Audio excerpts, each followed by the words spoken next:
Glasgow and Allen County, Scottsville. They finished 26-5 last season. Lost to Todd Central in the first round of the 4th Region Tournament, 70-64. However, they do return 4 starters from last year's ball club, including Kennedy and Madison Lawson, Sam Carver, and Lydia Jones. Kennedy, Lawson, Jones, and Carver averaging double figures, with Madison Lawson just under 10 points per game.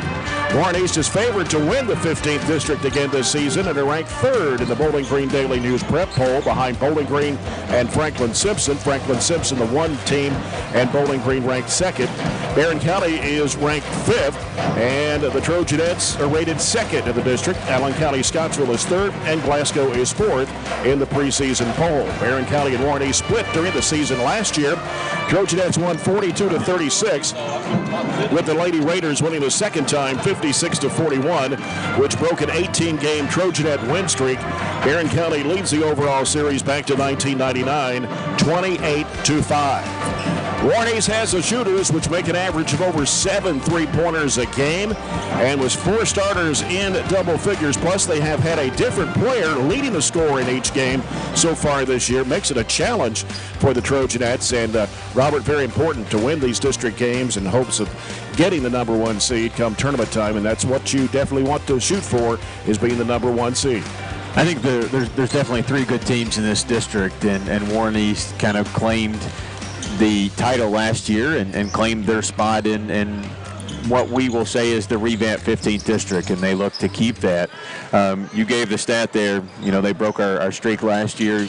They've only beat us twice, going all the way back to 2001. So that's a little different version of the stat that you gave. But that shows how dominant we've been over Warren East. We beat them in the 97 regional tournament when they were number 1 team in the state. So, we've had a lot of success against them over the years. And talking to a couple of girls this week, they made a kind of an interesting point. We have to, win to get off to a good start in district, but I think it's also important to win tonight to kind of reclaim our stake as this is our district. It's been our district for a long time with the number of win streaks we had, the number of district titles we had in a row. So I think it's important to send a message tonight and get off to a really good start. But that's going to be difficult because they've got some really good shooters. They hit 7 threes a game. They hit 7 threes in their first 2 games, and then they hit 8 threes against Edmonson County on Tuesday night. So they've got a lot of kids that can shoot it. They got a lot of kids that can score it, and they're clearly confident with 4 of their 5 starters being seniors, or actually 5 of their 5 starters being seniors, and one of their better players comes off the bench that averages 6 a game. So they've got a lot of kids that can score it. They're solid. They handle the ball well. It's going to be a tough game, but we need to be ready and confident to come in here to a place where I really feel, and I said this in the boys' game against Caverna, I don't feel like we played well here for a while, and that includes some low-scoring games and then getting beat here last year. So this is kind of get something off our backs a little bit if we were to get off to a good start and have a good night here tonight. Yeah. We got more countdown to tip-off coming up, brought to you by Don Franklin Chevrolet Cadillac Nissan in Glasgow. Score big with huge savings at Don Franklin in Glasgow. We're a little less than 11 minutes away from tip-off. Trojanettes and the Lady Raiders here on Barren County Basketball Night on WCLU Burgundy 104.7 FM.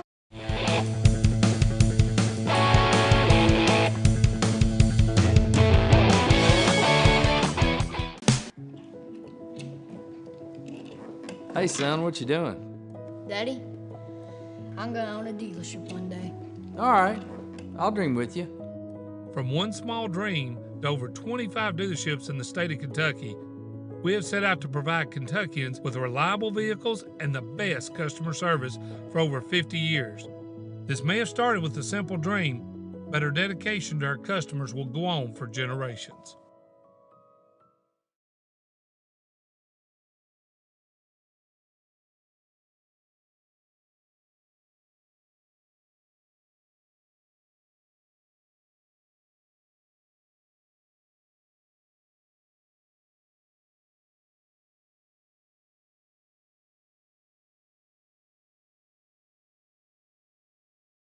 This December, the Glasgow EPB and American Cable, your local authorized Dish Network retailer, are teaming up to bring you big savings. With American Cable and Glasgow EPB Internet, TV packages start at only $91.99 a month with a 2-year price guarantee, and you will also receive 2 years of Netflix absolutely free, while also being entered for a chance to win a 65-inch 4K LG Smart TV. Call 270-651-8341 or 270-847-4542 today. So Aero Safety is an international safety consulting company based right here in Glasgow, Kentucky. We offer a wide variety of services, ranging anything from safety training to administrative services like policy procedures. It's any manufacturing, any industry around our area, we can apply that. And we can also make everything site-specific to the customer. So we make sure we're incorporating the company's policies, procedures, applicable hazards, equipment, things like that, that it's make it more relevant and engaging for the customer. Aero Safety is here to keep your employees safe and keep your business headed in the right direction. Here at Warren East High School in Bowling Green, Jay Turner with Robert Bauer here at the Don Franklin Glasgow Countdown to Tip-Off. About 8.5 minutes away. And looking at the area schedule, which I have it right here, a lot of games tonight, including Glasgow over at Bowling Green. Those games on WCLU Blue, 103.1 FM with Chase Landrum. Caverna's at Greene County, Metcalf hosting Clinton. Monroe's at Cumberland County, Hart County hosting LaRue County. Greenwood hosting Logan County tonight. Warren Central boys at Russellville, Edmonson County girls and boys at Grayson County. Todd Central, a doubleheader hosting Joe Burns of Tennessee. Adair County at Campbellsville and Taylor County hosting Marion County. And the area schedule brought to you by Aero Safety. And the starting lineups for tonight's game brought to you by Kuzma Family Dentistry on West Main Street in Glasgow. And for the Warren East Lady Raiders, under fifth-year head coach Jenny Neville, assistant coaches are Brandon Combs and Andrew Peters. Sam Carver, a senior, averaging 12.3 points a game. Kennedy Lawson, a senior, averaging 15. Madison Lawson, a senior, averages 9. Lydia Jones, a senior, averaging 12.7 points and 8.7 rebounds. And Kiani Collins, a senior, averaging 2.7. For the Barren County Trojanettes, under 10th-year head coach Piper Lindsay. Her assistant coaches are Michael Toms, Billy Michael Dyer, Brent Spillman not with them at this moment. 2-1 on the year, Katie Elmore, a senior, averaging 8.3 points and 5.7 rebounds. Katie Gerald's a senior, averages 11.7. Shelby Bird, a sophomore, the leading scorer of the team currently at 17.3 points a game. And Ashley Atkinson, a junior, averages 2 points and 5.7 rebounds. And Mahala Burton, a freshman, averaging 5 points for the Trojanettes. And quickly, Robert, let's get the J&J Sales keys to the game. I think we've got to ID shooters tonight. We really got to be mindful of our matchups. Lawson hit 5 threes in their win against South Warren. Carver hit 4 against Russell County, and they both hit 3 apiece against Edmondson. So they are shooting the ball really well. We've got to know where they are and also know what our others' matchups are able to do. More countdown to tip-off when we return after this break. This is Barren County Trojanet basketball on WCLU Burgundy 104.7 FM. Growing up is realizing that everyone who told you to eat your breakfast when you were little was actually eating this for breakfast. It's your turn to take your place at the breakfast table and savor the taste of culinary independence with freshly toasted bagels at McDonald's. Indulge in the breakfast you've always wanted and start the day off the right way, your way. Ba-da-ba-ba-ba. Hey Lindsay, it's been really hot, and with warm weather comes pests. Well, Billy, at Southern States, we have bug sprays and pest control products to use around your home. We want you to be able to enjoy the summer pest-free. And outdoor grilling season is also here. Everyone can get their propane tanks for your outdoor grills and fire pits filled at Southern States in Glasgow. Propane summer fills are also coming up. Call 651-6167 or 651-2159 for your local Southern States. And we are now on 120 Cross Street, just off 31E South. I just did it, but I waited way too long. Trust me, it's about time you left cable TV behind and started saving with MyStream TV from SCRTC. Already have TV with SCRTC and you still have cable boxes and wires everywhere? Talk to SCRTC about MyStream TV and compare it to your current service. The best thing about MyStream TV, you'll save money and get up to 1 gig symmetrical internet. Visit scrtc.com and click on the MyStream TV logo at the top to start saving on cable today. At Kuzma Family Dentistry, we specialize in changing smiles and changing lives.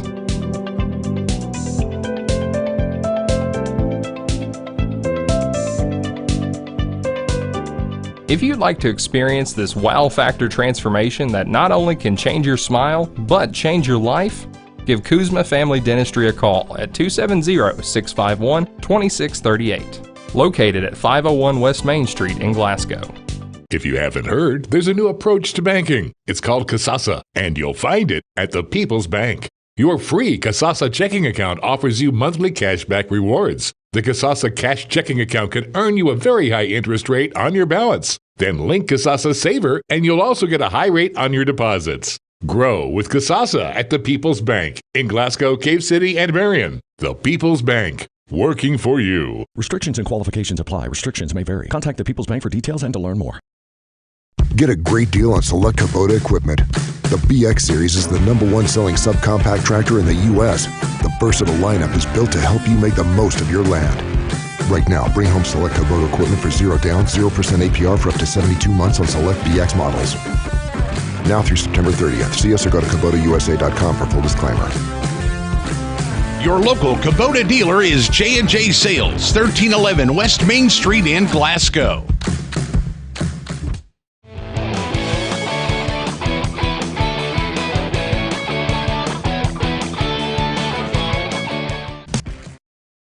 We've got you. It's a pledge to make sure you're always taken care of. A pledge that your Touchstone Energy Cooperative honors each and every day. When it comes to keeping things running smoothly or getting them back on track when they're not, we've got you. Always.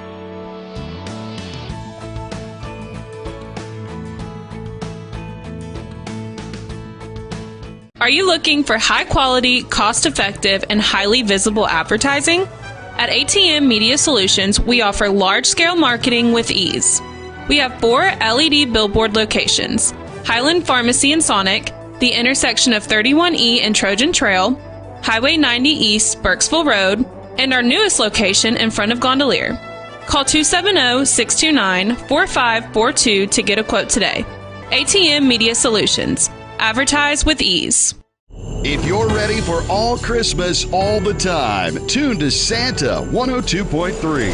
Rocking around the Christmas tree. Santa 102.3. Take yourself down candy cane lane with me. Run, Rudolph, ran up at the front. The Christmas station. Santa 102.3.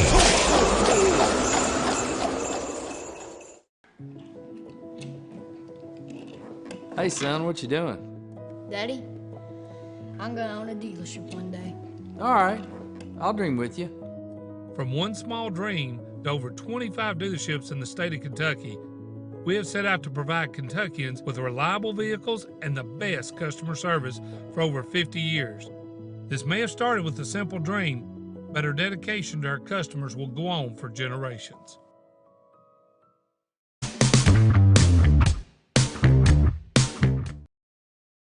AM Glasgow as we get set for the Farmers RACC Jackie Browning Memorial Opening Tip-Off. The officials for tonight's game are sponsored by McDonald's of Glasgow. They are Barry Vincent, Mike Goodson, and Will Tolley, the officials for tonight.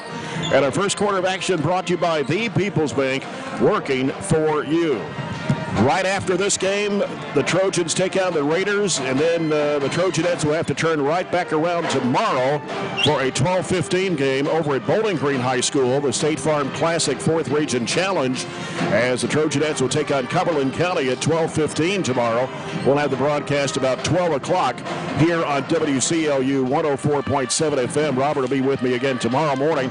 John Butler will be with me back here tomorrow night as the Trojans will be over at Barren County for the Barren Hoops Classic, brought to you by Don Franklin.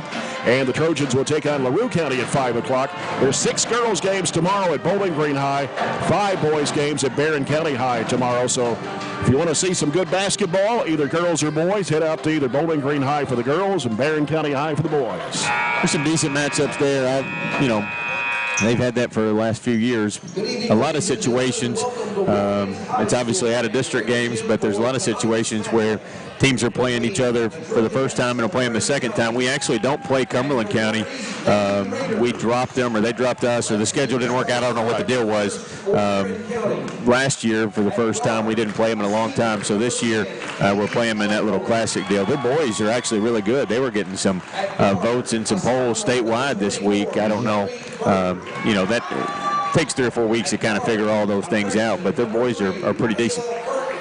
Barren County Trojanettes will play Cumberland County at 12:15. That'll be after Allen County, Scottsville, and Greenwood, and Clinton County and Russellville, Metcalf and Logan, Glasgow and South Warren, and Warren East and Bowling Green in that State Farm Classic. Over on the boys' side at Barren County High School, the Don Franklin Hoops Classic, Greenwood and North Hardin at noon, Warren East and Shelbyville, Tennessee at 1:30. Glasgow will take on Clinton County at 3. You can follow that ball game with Chase Landrum on WCLU Blue 103.1. And then I'll follow that game with Barren County and LaRue County at 5 on WCLU Burgundy 104.7. And then the final game tomorrow night will be Bowling Green against Adair County in the Don Franklin Barren Hoops Classic. So, again, our broadcast tomorrow, 12 o'clock noon, Trojanettes in Cumberland County at Bowling Green High. And then at about 4:45 tomorrow afternoon, the Trojans will take on LaRue County at Barren County. Not to get anybody confused, but we've got 2 broadcasts tomorrow at 12:15 and at 5. You get confused by that one, you'll be really confused next Saturday. Yeah, we won't go there yet. We'll wait till next week sometime. Barren County Trojanettes in black uniforms with burgundy stripes down the side, a Trojan head on the shorts, burgundy numbers and letters outlined in gold. Barren County scripted across the front of their jerseys in burgundy and gold. Warren East in their home white with the gold lettering and numbers, and it's outlined in blue. And we're ready to go here for this first District 15 matchup as Barren County and Warren East. Warren East is 3-0. Barren County is 2-1, with the Trojanettes winning over Caverna by 56 on Monday. The Lady Raiders defeat Edmonson County by 9 on Tuesday night. Barren County moving right to left, Warren East left to right. Lydia Jones for Warren East and Ashley Atkinson for Barren County. Barry Vincent tosses it up, and here we go. Controlled by the Trojanettes as they move to the left side of your radio dial. If you're listening on radio only tonight, we are live stream as well on BCHS Live. Bird covered up over there by Madison Lawson. She dribbles and goes through a lot of traffic. Missed the layup, got her on rebound, puts it back up and in. I think it's really important to be able to knife through their sagging man or zone, because they're really going to sag off of us and either force us to drive it or make some shots tonight.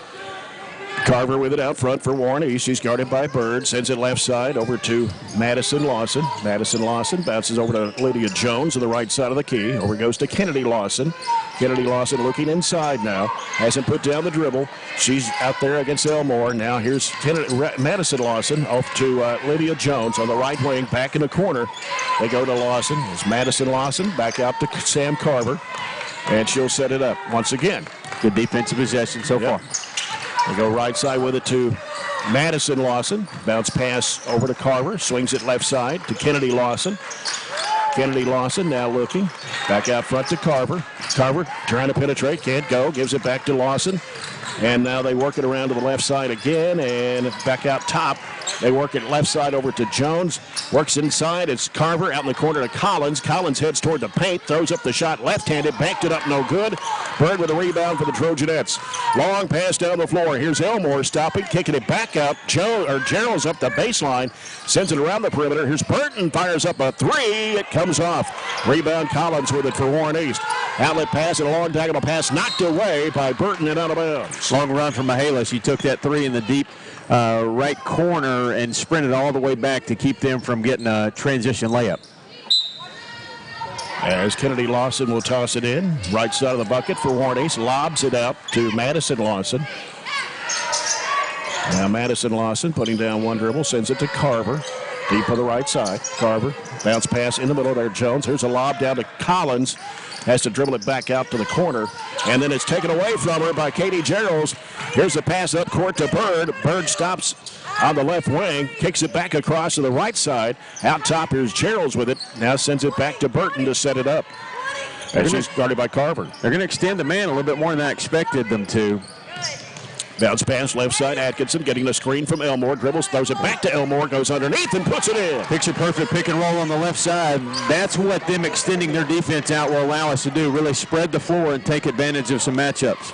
And it's 4-0. Barren County on top. Here's Carver. Sends it over now to Jones. Jones on the left side. Now goes to Lawson. Drives a baseline. Had it swatted away. Loose ball. Scramble for the floor. And it is going to be a jump ball. Possession arrow to Warren East. I like our energy early. Our defensive energy, we're really fighting through. They've ran about 3 or 4 different sets so far. Everything we're fighting through and getting through, and then diving on the floor for that loose ball. Kennedy Lawson floats it out to Madison Lawson. Back to Kennedy. Now Kennedy back to Madison. Going by first names here. They're twins. And they're seniors. Here's a pass that's thrown away. Underneath was Atkinson to get it for the Trojanettes. Bounces it off to Elmore. She pushes it down the right side. Gives to Bird. Dribbles left-handed. Back behind her back. Spins back left. Looking. And they reach in. Carver reached in and tied it up. And back to Barren County on the alternating possession. Got in a bad spot where we couldn't swing it. Continue to move the basketball. A little too much dribbling, but we'll get it back on the alternate possession underneath. Bird looks to inbound. Still looking, trying to feed it there underneath. A reverse no for Burton, and it's put back up, no good for Atkinson. East to the rebound, outlet pass, Lawson accelerating, stops, cut off by Bird, out on the left side of the floor. Back out to Kennedy Lawson. Now dribbles into the top of the key, gets a screen from Collins, nothing there.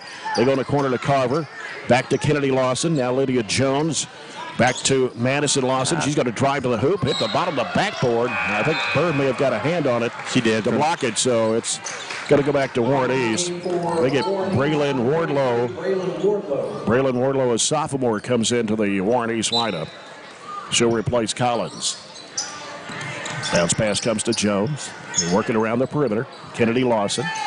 Back to Madison Lawson on the left wing. Back now out front. Kennedy Lawson trying to make a move. Picks up her dribble, covered up by Burton.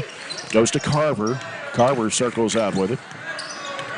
Now Carver working off a screen from Jones. Going to drive, kicks it back off to Lawson. Throws it back over to Kennedy Lawson. Now out to Carver, spots up, three-point shot. No. Long rebound. Burton going for it on the floor, and Madison Lawson reached in at the right moment to tie it up. Couldn't quite pull it away. If she was going to be able to cleanly get that, Shelby was breaking free, but just didn't work out to make that happen. Their first decent look at three, and a long kicker for them to get it back. Addie Slagle, a freshman, is checked into the Barren County lineup.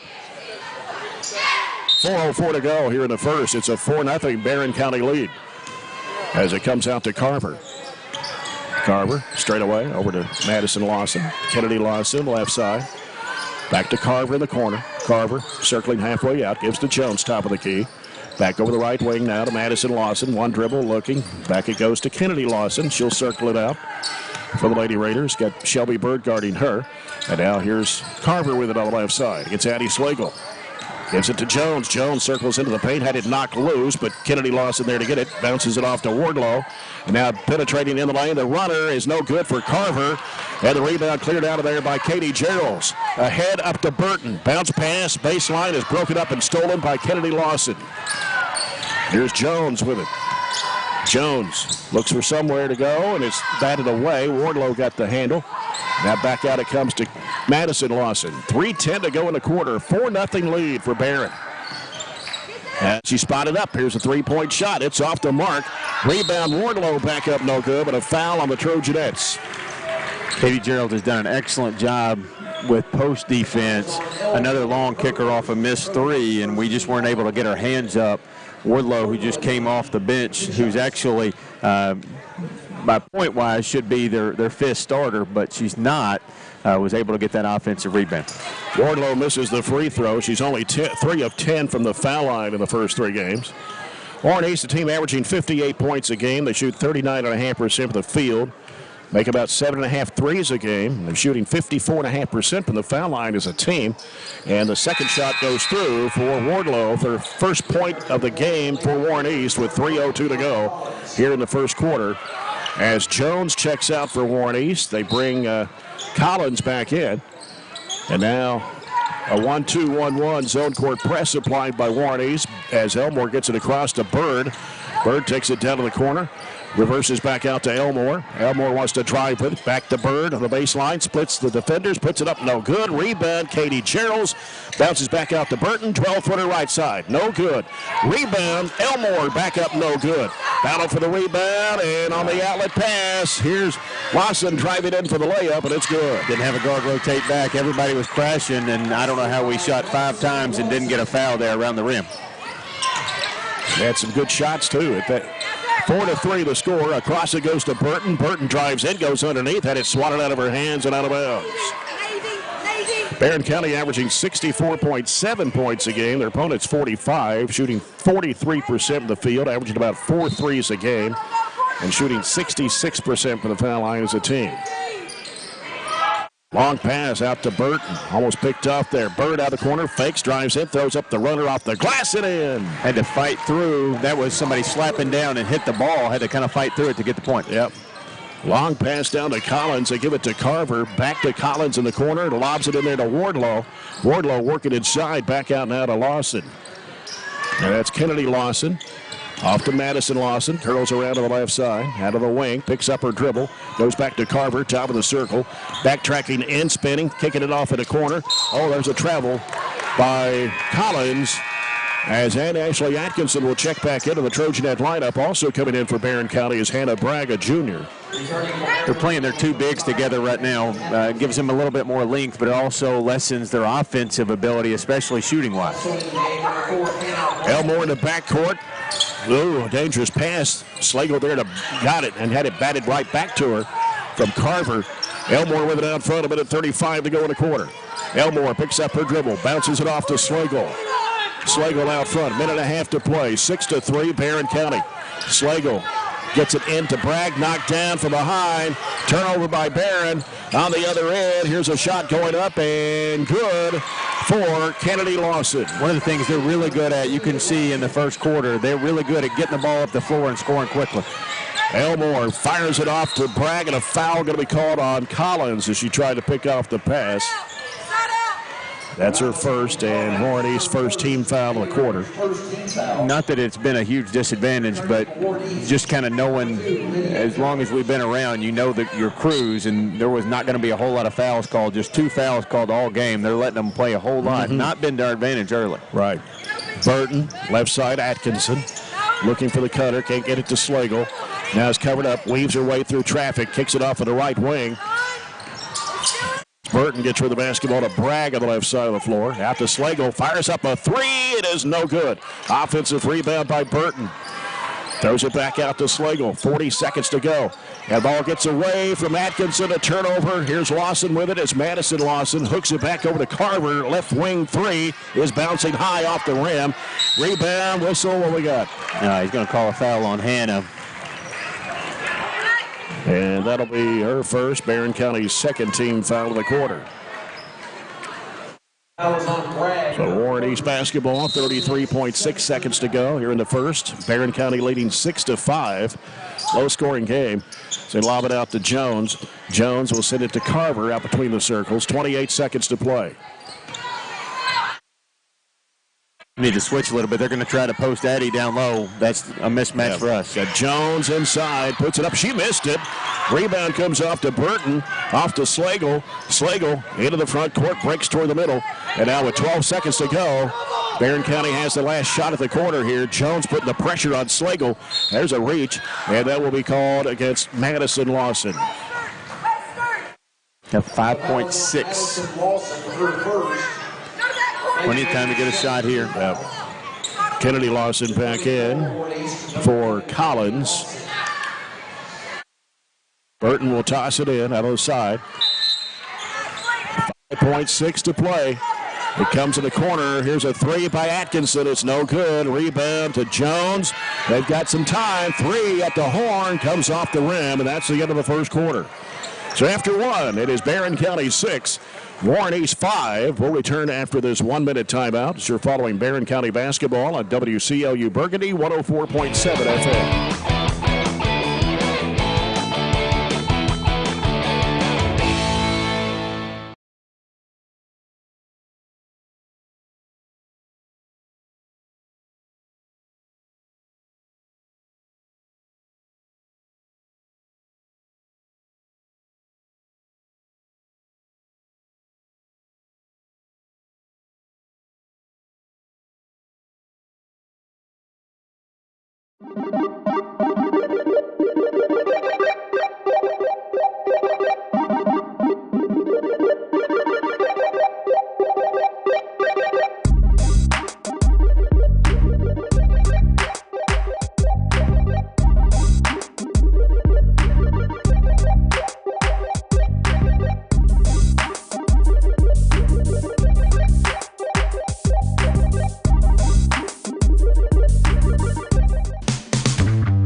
Trojanettes 6, Warren's Lady Raiders 5 as we start the second quarter. Sponsored by South Central Bank, small enough to know you, big enough to help. Jay Turner with Robert Bauer here courtside at Warren's High School in Bowling Green. County with 3 field goals, 2 of those by Shelby Bird. Lady Raiders of Warren's, a couple of field goals, 1 each from Kennedy Lawson and Madison Lawson. And Wardlow hit 1 of 2 free throws. That was all the scoring in the first quarter. Yes, both teams didn't shoot it very well, both under 25%. Here's Katie Gerald's working it out front against Lydia Jones. Hands it off to Slagle. Slagle in a trap, gets rid of it off to Gerald's. Gerald's on the baseline. Atkinson fires it up. It is no good. Crashing the board. Ball gets knocked loose, out of bounds. It will stay with the Trojanettes underneath. Break there. I thought we kind of weren't able to grab it and deflected it out. But that's another offensive rebound for us. We've got 8 already out of our 11 rebounds. As Slagle will inbound it right of the bucket for Barren. And the ball skipped off of Bragg on the inbounds pass. Here's Madison Lawson to the corner to Carver on the left-hand side. Carver, bounce pass, trying to force it in there to Lydia Jones. A turnover. Here comes Shelby Bird. Shelby Bird going all the way to the bucket and lays it up and in. Yeah, just split the 2 defenders. They're trying to pick on Addie again, and we kind of collapsed down, knocked it away, and Shelby took it coast to coast. 8-5, Barren County, 7:20 to go in the first half. Warren East with the basketball, goes underneath to Jones, and she puts it up and in. Got to make a fake, put it in. You got to make a switch defensively. The one place you can't help from is when they throw it in from the top of the post. Yeah, they go back to that 1-2-1-1 zone court press. As Gerald's sends it to Atkinson, gets it across midcourt, heads toward the top of the key, penetrating, and she walked. 8-7 the score as Riley Wilson will check into the Trojanet lineup.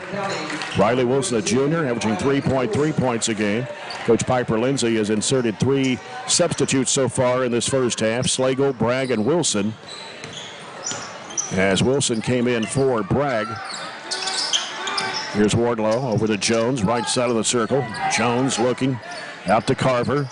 Carver now gives to Madison Lawson. Back over to Kennedy Lawson. Jones sets a screen for her, dribbles left, gives it back out to Carver. And now Carver on the dribble against Slagle. Right side, Kennedy Lawson. Kennedy Lawson. And now here's Wardlow. Almost lost it out of her hands as Wilson was applying pressure. And now they feed it back in there. And the shot goes up and in off the window for Wardlow. And Warren East takes their first lead of the basketball game at 9-8. Here's Atkinson in a trap, fires it up court to Wilson. Wilson throws it across to Bird. Bird splits the defenders, puts it up. Oh, she missed the shot. Try to get her on rebound. In the lane, here's Slagle, fired it up and banked it in. Right place, right time there. Fell right in her hand. She didn't hesitate. 10-9 on the other end. Here's a shot going up and a foul on Atkinson as it will send Kennedy Lawson to the free throw line. Trojanette's first team foul of the period. First foul of the quarter. Atkinson's first personal. And the free throw is good for Madison Lawson. Or excuse me, is Kennedy Lawson. She's 4 of 5 from the line before that one. So now 5 of 6. So we're all tied at 10 with 5:56 to play here in the first half. Second shot is also good for Kennedy Lawson. 11-10, Warren East. Slagle to the backcourt, looking at a trap, lobs it over to Gerald. Gerald stops, throws it back to Slagle. She's in a trap, back to Gerald, gets it across the line in time to Elmore as they try to trap the ball everywhere it goes. And here is Slagle firing up a 3. Swish! Didn't know if it had enough to get over the front of the rim. Didn't step into it like she normally does, right. But we'll take that big 3, the first 3 of the game from either way. And that's a Hatcher and Sadler three-pointer for Addie Slagle to give Barren County a 13-11 lead. And we're going to foul away from the basketball, looks like, on Riley Wilson of Barren County. The foul is on Wilson. Her first, team second. Second team foul. Carver checks out for Warren East, and they have brought Collins back in. Actually called it on the wrong person. That was Shelby. I didn't see what happened. Well, I had to watch it on the replay. Shelby kind of pushed through a screen, and he called it on Riley instead of Shelby. Okay. Instant replay is brought to you by Glasgow EPB if you're watching on the live stream. As they work it down inside, ball gets knocked loose, but Jones there to pick it up. They go back left side, whistle. What do we got? 3 seconds in the lane. Called against Warren East. It'll be Barren County's basketball. Kind of asked for that a few possessions ago, as one of their posts always is camping in the lane. Bird in the backcourt gives it to Geralds. Over it goes to Elmore. Elmore stops and fires it back to Geralds. Gets it in front court, dumps it off in there to Bird. Underneath to Riley Wilson, and she puts it in. Get in the middle attack. She squared up, and Riley cut perfectly right there for her to deliver an assisted bucket. Barren County now back to a 4-point advantage at 15-11. Jones for Warren East off the screen, dumps it down inside. Ball knocked away. Elmore's got it for the Trojanettes. Elmore into the front court, angles off to the right, drives and leaves in the corner. Slagle wide open, three, no good. An offensive rebound put back up, it's blocked. And we're going to have a foul, looks like. On Elmore, that's 2. And that will be the third Trojanet foul of the quarter, as Mahala Burton will come back in for Coach Piper Lindsay, as Elmore will have to sit with 4:32 to go in the first half. Madison Lawson with a basketball for Warren East. Over to Kennedy Lawson on the right wing. Kennedy Lawson looking, sends it back out to Madison Lawson. Fakes, drives against Slagle, cut off, backs it out. Now's picked up her dribble, goes inside there to Collins. Ball gets knocked loose, but Wardlow there to track it down. We played about half of the second quarter. It is 15-11, Barren County. Here's a shot that is blocked underneath. Saved right before it went out of bounds. Burton with the play there. Burton dumps it off in the right corner. Gerald's up the baseline, gets cut off. Back out it goes to Bird. Fakes, drives in, 15-footer, no. Rebound, Gerald's back up, and she's fouled by Lydia Jones. We are dominating them on the offensive glass, and I love how we're just crashing down and trying to get those offensive boards. A lot of options there. Shelby had the drive. We had a kick for Slagle. So right now our offense has a lot of options, and offensive rebounding is definitely one of them. Katie Geralds makes her first point of the game. 5 of 8 from the free throw line for the first 3. Now she's 6 of 9. And it's 16-11. Barren County, that's their largest lead so far in the game at 5. And the second shot is up, and it rims in. 17-11, Trojanettes. 3:43 to play here in the first half. Important 4 minutes here, how we close this half. Carver with the basketball, sends it over to Jones on the left side. She's defended there. And now driving in, going under, shot blocked. I'm not sure, had Wilson and Bird trying to block the shot. They put it on Wilson, I believe. That'll be 2 on her. As much as they're kind of letting it play around the rim, I thought that was a good play at attack on the ball. And Madison Lawson at the free throw line. 4 of 6 on the season so far. Misses that one. Too strong off the back iron. Hannah Bragg will come in for Riley Wilson, who has to sit with 2 fouls. Over there with Katie Elmore. 3:31 to go here in the first half. It is 17-11, Barren County. The shot goes up, and it comes off as well. Bragg with a rebound. Outlet pass, Slagle. Slagle pushing it down the floor, going in for the layup. It is good, and a foul. Quick end-to-end with the basketball. Really quick, and she, even though she knew she had size coming, did not deter her from that path to the rim. Foul is on Madison Lawson, and she's picked up 2 personals. So she's coming to the bench for Warren East and bringing Wardlow back in. They go 6 deep. That's about it. Yep. 19-11 Barren. Slagle can stretch it out to a 9-point lead if she can connect on this free throw. And it's on the way, and it's good. Addie Slagle has 8 points for Barren County, all in this quarter. And a 30-second timeout by Warren East with 3:25 to go in the first half. It is Barren County 20, Warren East 11. Help me a little bit. I've said that I don't think, this gym has been kind to us in the recent few years, but it has been kind to Addie, right? Yeah, she hit a really big shot here a couple of years ago in the district tournament to win the first-round game for Glasgow. So this is a place that she did shoot the ball well, and especially in a very important moment. And she's come up big for us here tonight. Has had a couple of mismatches down on the defensive end, but we have adjusted and really played health defense. We have had a ton of deflections. Have we come up with a lot of them? No, but that kind of keeps them thinking all times we're around, we're knocking the ball out of their hands, and really what that does is just mess up a flow in their offense. A team that knocks down 7 or 8 threes a game has not hit one tonight, and frankly, they've only attempted 2. Yep. So we're doing a really good job covering them up and making them work on the offensive end.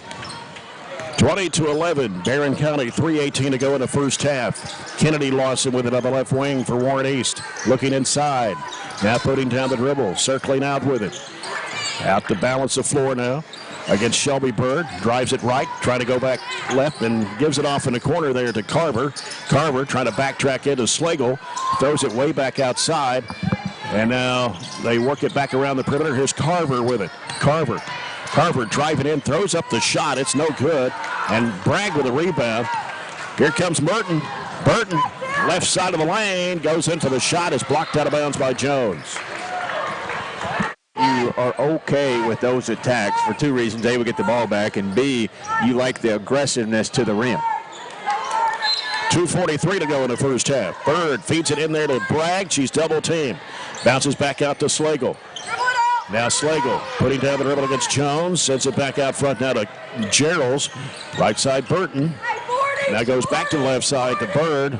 Slagle was open in the left corner. They didn't see her. And now Burton gets bumped out front by Kennedy Lawson. And that's going to be her first. That's number 3, I believe, against Warren East here in the quarter. So Ann Ashley Atkinson coming in for Addie Slagle. Addie Slagle getting some good quality minutes and scoring 8 points in this second period. Barren County 20, Warren East 11. 2:23 to go before halftime. Here's Atkinson. Atkinson looking. Posted up in there is Gerald's. Oh, a bad pass, but Bird trying to chase it down. Battle for it, loose ball. Carver down to the floor. Gets rid of the basketball to Collins. Trying to look in the paint, and we can't do that from a long way out in the wing. Yep. So they work it down. It's stolen away. Here's Bird up court. Burton around, wrap over to Gerald. She puts it up, and it's in there. That's a tough pass all the way around, but a good look and a good thought there to finish the bucket. Jones with the basketball deep on the right side. Looking inside. Now throws it across. Free throw line shot goes up. It's too strong for Wardlow. And there's Bird.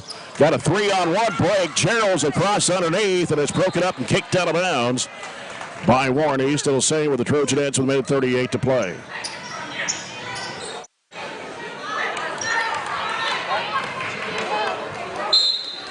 Bird on the left baseline to toss it in. Comes into Gerald's. Gerald's works himself into the paint. Flips up the shot. Draws a foul. And a slice between 2 defenders. That's 2 on Lydia Jones for Warren East. And you don't go very deep, and you've got not very many people to distribute fouls on. That starts piling up the foul trouble. They've got 2 of their starters with 2 fouls now. Katie Gerald's free throw, good. 3 for 3 here in the second quarter for the senior. 23-11, Barren County. Bowling Green leads Glasgow after 1 in the girls' game, 13-1. Second shot also good for Gerald's. 24-11, Trojanettes. Carver with the basketball for Warren East. Works it into the front court. Now gets rid of it over to Wardlow. Wardlow, left side of the circle, over to Collins. Now Collins against Gerald's. Another new player in the ball game. And what do we got? A foul on Shelby. And Shelby Bird, her first personal. That's number 5 of the Trojanettes, as they brought a new player in the ball game, 25, Ty Hunt, a freshman.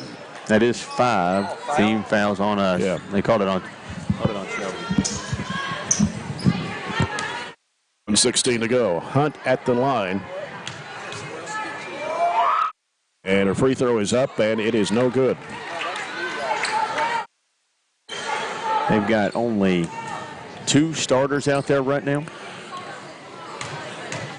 Over and Kennedy Lawson. That one really missed badly by Hunt. Here come the Trojanettes. with Katie Gerald, gives it to Burton. Burton in the front court. Now dumps it in there to Bragg. Bragg now in the circle, shovels it back out to Atkinson. So it comes down to 1 minute to play. In the corner, Burton trying to go up the baseline. And a pass, I don't know if it's deflected. I guess it was. It goes into the Warren East student section. So Barren County will keep it. Addison McFall is in the ball game, a junior for Barren County. Looking to inbound. It comes out to Burton. Just under a minute to play here before the break. As Burton works against Carver, dumps it off of the high post there to Bragg. He had it knocked out of her hands. No foul called on that one. And here's a pass down to Wardlow, and she throws it away right in the hands of Mahala Burton. Burton, double team, gets fouled.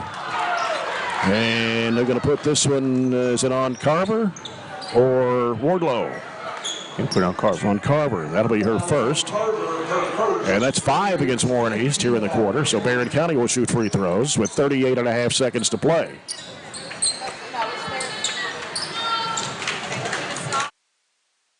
Mahala Burton, freshman, averages 5 points a game for the Trojanettes. It's 2 of them, and that one trickles off the right side of the rim. Barren County was perfect before that one, 5 out of 5 from the line. She'll get one more. Second one on the way, it's good. First point of the game for the freshman, Mahala Burton, 25-11 Barren. Carver with the basketball for the Lady Raiders of Warren East. So working around with a give and go. We got a foul here as it's going to send Kennedy Lawson to the free throw line. The foul is on Atkinson, and that's her second. The foul is on Atkinson, her second. Now the Trojanettes have 3 with 2. Elmore, Riley Wilson, and now Atkinson. First free throw is good for Kennedy Lawson. She's hit 3 in a row here in the second quarter, 25-12. It's only 4 fouls called in the whole first quarter, and now those fouls are starting to mount up both ways. Got 11 here in the second total. And that one falls in for Kennedy Lawson. Full court pressure now, 1-2, 1-1 by Warren East. Slagle's back in the court, gives it off to Geralds here on the near side of McFall. McFall gets trapped, lobs it back to Geralds, gets it across the line, 18 seconds to play. She's back in a trap. McFall in the left corner there to Burton, back out to Slagle. 12 seconds to play. And we got a foul out front. They're going to put this one on Jordan Brooks, who just checked in for Warren East. Going to send Addie Slagle to the free throw line for 2 shots. 8 points in this second quarter. 3 baskets, one of those a three-pointer and a free throw. 2 free throws here. First one on the way. Good. Drilled it. 26-13.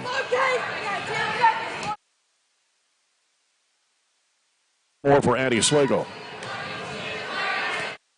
On the way, and it's good. Drilled them both. 10 points in the quarter for Addie Slagle. It's 27-13. Ooh, almost over and back, or a walk or something there. Here's Carver down to 2. She's going to have to fire it up, and it is going to come off, and that's the end of the first half. And the Trojanettes lead it here by a score of 27-13 over Warren East. And we'll come back with our halftime report brought to you by SCRTC as you're following Barren County basketball on WCLU Burgundy 104.7 FM.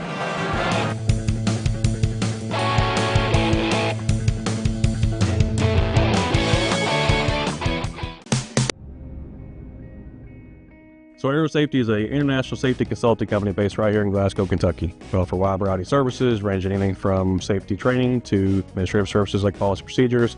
It's any manufacturing, any industry around our area, we can apply that. And we can also make everything site-specific to the customer. So we make sure we're incorporating the company's policies, procedures, applicable hazards, equipment, things like that, that it's make it more relevant and engaging for the customer. Aero Safety is here to keep your employees safe and keep your business headed in the right direction.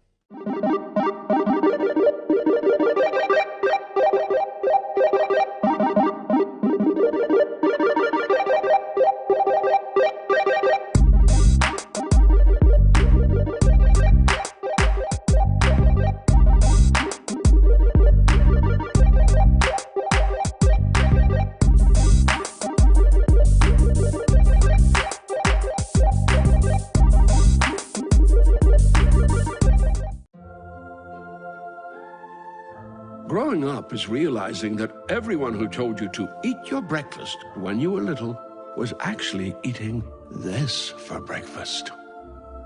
It's your turn to take your place at the breakfast table and savor the taste of culinary independence with freshly toasted bagels at McDonald's. Indulge in the breakfast you've always wanted and start the day off the right way, your way. Ba-da-ba-ba-ba.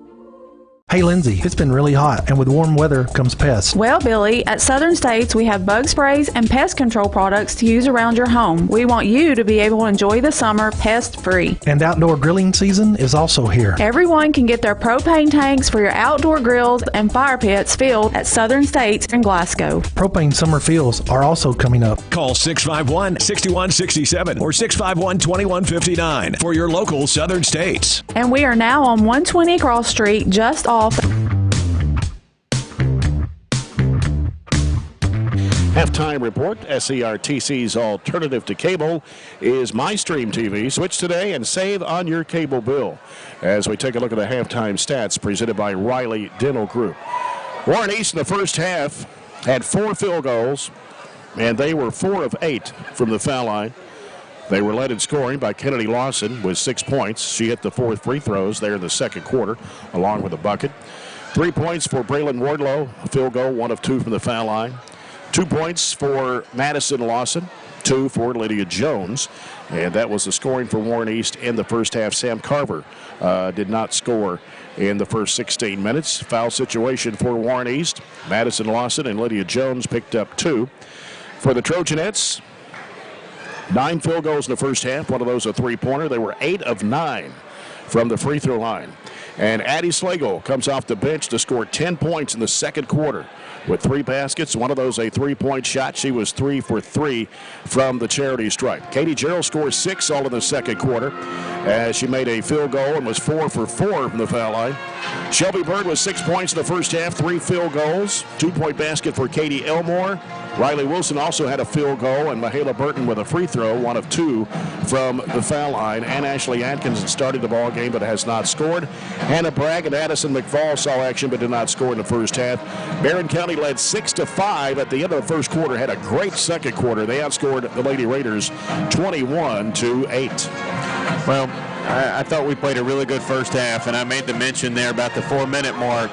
We were up 15-11. I said this is going to be a really important 4 minutes for us to see which way this kind of goes. If we're going to leave it a 1 or 2 possession game, or we're going to be able to stretch it out. From the 4-minute mark, we closed the half on a 12-2 run. So I think we responded really well. They were in foul trouble. We got in foul trouble a little bit, but, you know, we go a little bit deeper on our bench than they do, and that foul trouble really hurt them. They had to have some kids set out that they're really used to counting on both ends of the floor. We shot the ball a lot better in the second quarter. After shooting 23% there in the first, we ended up shooting 55 in the second. We were 9 of 24 for the half for 38%. Did just hit 1 of 5 threes for 20%, but the most important thing to me, a team that has not hit less than 7 threes in any of their game does not have a 3 here at halftime. They were 0 of 2 from 3, just 4 of 15 from the floor overall for 27%. We turned it over 7. They turned it over 8. We're dominating the boards. We have more offensive rebounds than they even have rebounds. 17 boards total for us to 7 for Warren East. We have 11 offensive boards, and they just have 3. So good job all around. Just kind of going back through some of the things we mentioned, keys to the game. Have we matched up on shooters? Have we identified their shooters? I think we have. They haven't had a 3. They've only attempted 2 threes the whole game. Have we moved the ball a little bit better than we did maybe in the first couple of games? I think we have. Our press offense looks a ton better than it did against Greene County, and we've attacked. We've responded to their defense by attacking, by moving the ball, not relying on the 3, but really getting in the paint and forcing them to call fouls, and that's how they've gotten in foul trouble early on in the first half. So a great first half, a 14-point lead, but we're only halfway there to kind of reclaiming our stake and saying, you know, you got us last year, but we're going to be back on top this year. And a long way to go, but it all starts with 1-0 in the district. That's true. That's true. Got a scoreboard update for you, brought to you by Barren County Judge Executive Jamie Bewley-Byrd, a game being heard on WCLU Blue 103.1 FM. The Glasgow Lady Scotties trail Bowling Green at halftime 28-4. 28-4 is the halftime score between Bowling Green and Glasgow in that girls matchup.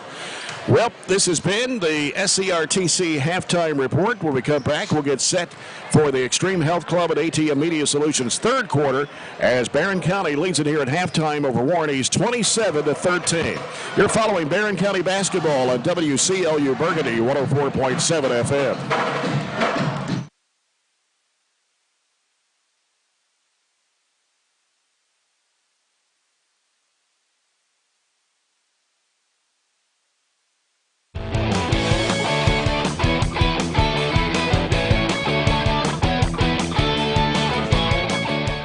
31E South. Reliable internet and great customer service? Two things you'd like to have? I'm talking local service and quick response when my internet is out, which never happens, by the way. That's exactly the type of customer service you get from an awesome internet provider like SCRTC. Not only do they provide gig speed and superior Wi-Fi solutions, SCRTC backs it up with phenomenal customer service. That is true value in an internet provider. Go to scrtc.com and get yours with an unmatched service guarantee. At Kuzma Family Dentistry, we specialize in changing smiles and changing lives.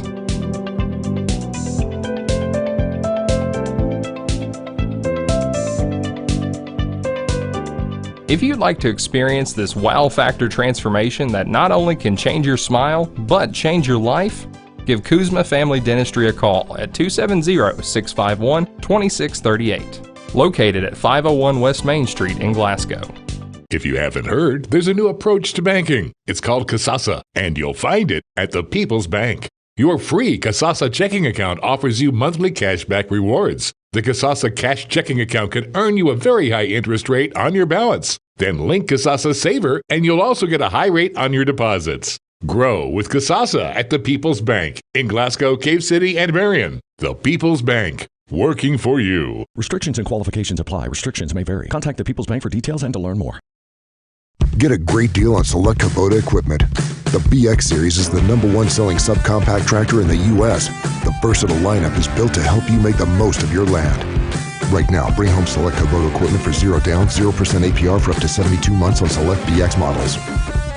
Now through September 30th. See us or go to KubotaUSA.com for full disclaimer.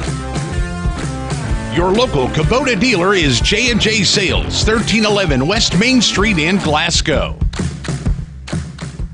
WCLU Burgundy 104.7 FM, and of course back at Barren County tomorrow night, the Trojans taking on LaRue County's Hawks. 5 p.m. We'll be out there at 4:45 with the Don Franklin Barren Hoops Classic from Barren County High School. As we mentioned, lots of games tomorrow, and if you want to see some good girls basketball, you can see 12 teams in the 4th region play tomorrow, all in one day. And then the games at Barren County tomorrow night, well, actually they start at noon tomorrow with Greenwood taking on North Hardin. And then Warren East will play Shelbyville Central out of Tennessee. Glasgow against Clinton County at 3. And then the Trojans and LaRue County at 5. That'll be followed by Bowling Green and Adair County. So we've got 1, 2, 3, 4, 5, 6 teams in the 4th region playing the Don Franklin Barren Hoops Classic tomorrow starting at 12 noon. And again, the girls at Bowling Green High State Farm Classic starts at 10:30 tomorrow morning. Score from Cumberland County, the team the girls play tomorrow morning. They're up 7 at the half over Monroe County, 29-22. Another 4th region score. Greenwood up 20-15 over Logan County. That is also a halftime score. Cumberland County is 3-1 of the season. The Lady Panthers going into tomorrow's game, depending on what they do with Monroe.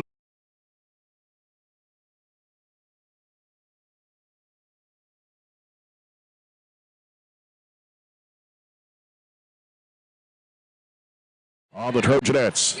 Did not do a good job getting through the screens there. That's something we did a wonderful job in the first period, and Shelby couldn't quite make up for it with her length. Instead, got a foul. And that's 2 on Shelby Bird. And it's Carver at the line. 60% foul shooter in the season so far for Warren East. First free throw is good. That's her first point of the basketball game. we say this sometimes, that shooters just need to get to the free throw line and see the ball go in. She's one of their leading scorers at 12 a game. Hopefully this doesn't get her going. Yeah, that second shot's missed, and Atkinson gets the rebound. Here's Burton, down the court. Elmore cuts into the paint, throws it off in the corner to Gerald's on the right-hand side. Heads toward the paint, bounce pass broken up in there, try to go to Bird, stolen. As Warren East brings it back the other way. Here's Madison Lawson with it on the right wing. Now she's picked up her dribble, goes down low, knocked away, loose ball, scramble for, and we're going to get a jump ball here. Yes. Oh, that's won't it? They got it to start the half. Yep. 39-14, Barren.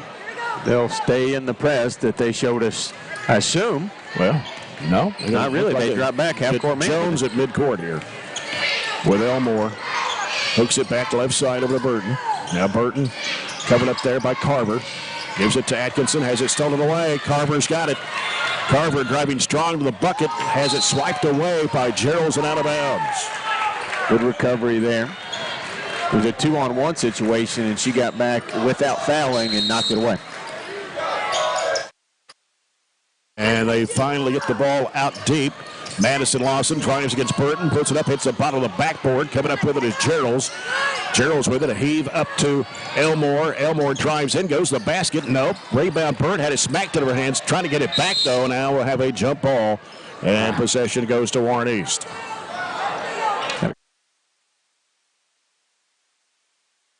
.58 to play. You're in the third quarter. Barren County up by 15. It's 29-14. Carver sends it off to Lydia Jones. Jones looking inside.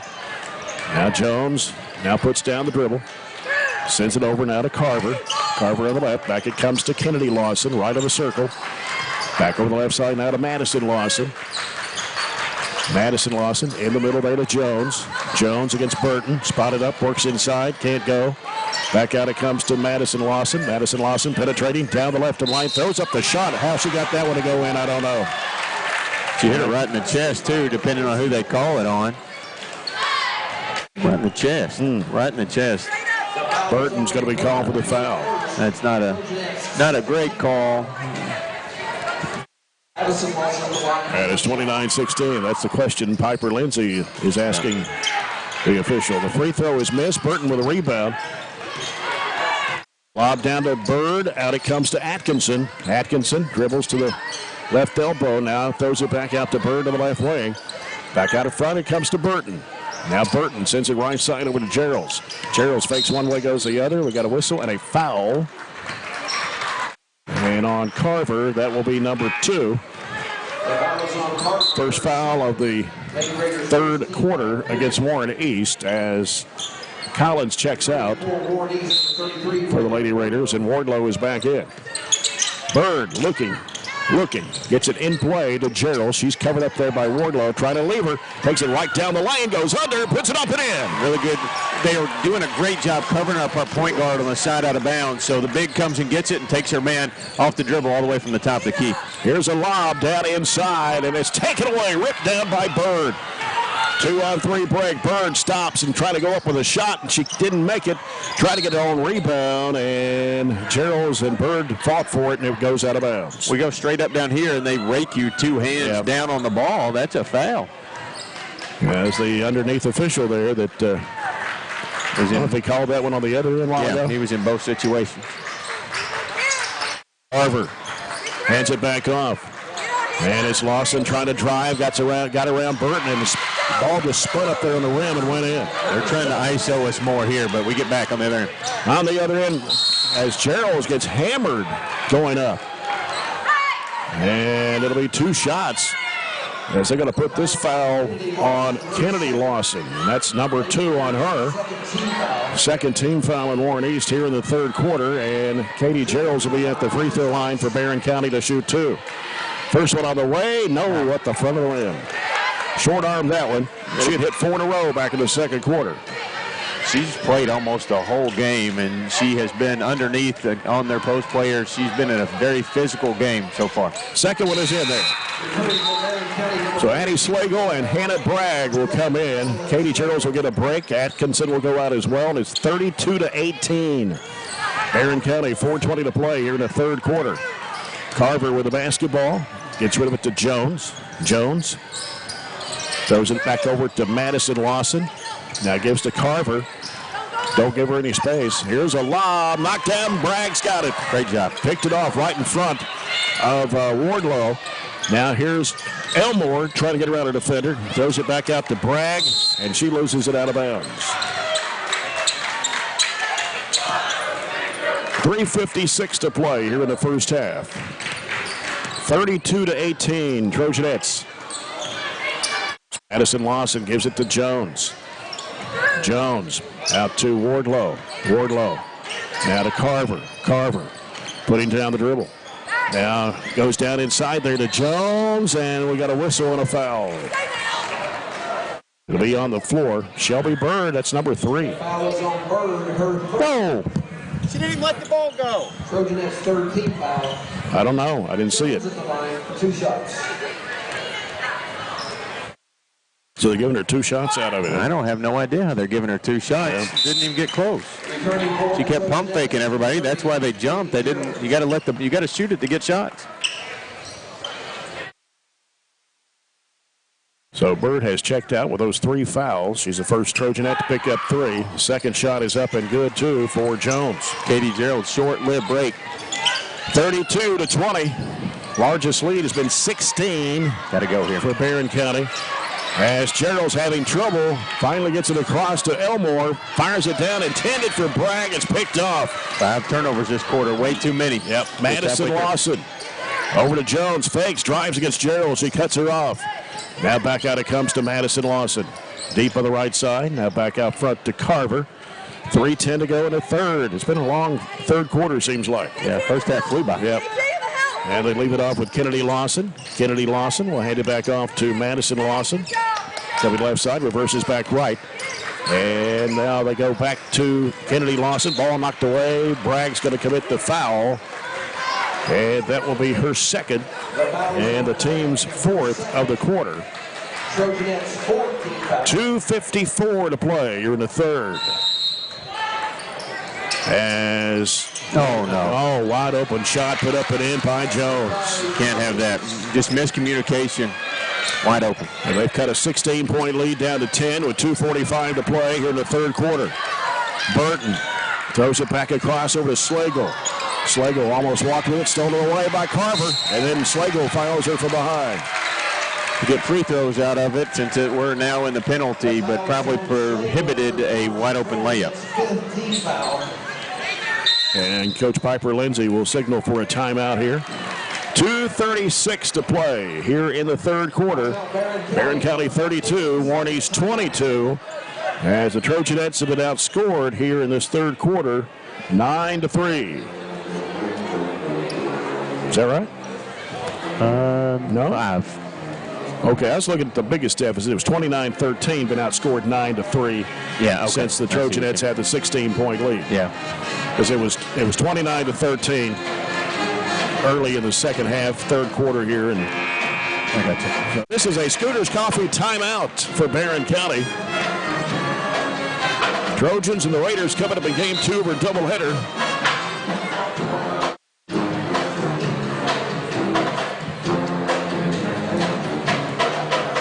It's homecoming Tuesday night. I haven't mentioned that yet. Tuesday night at Barren County is homecoming. And doubleheader against South Warren.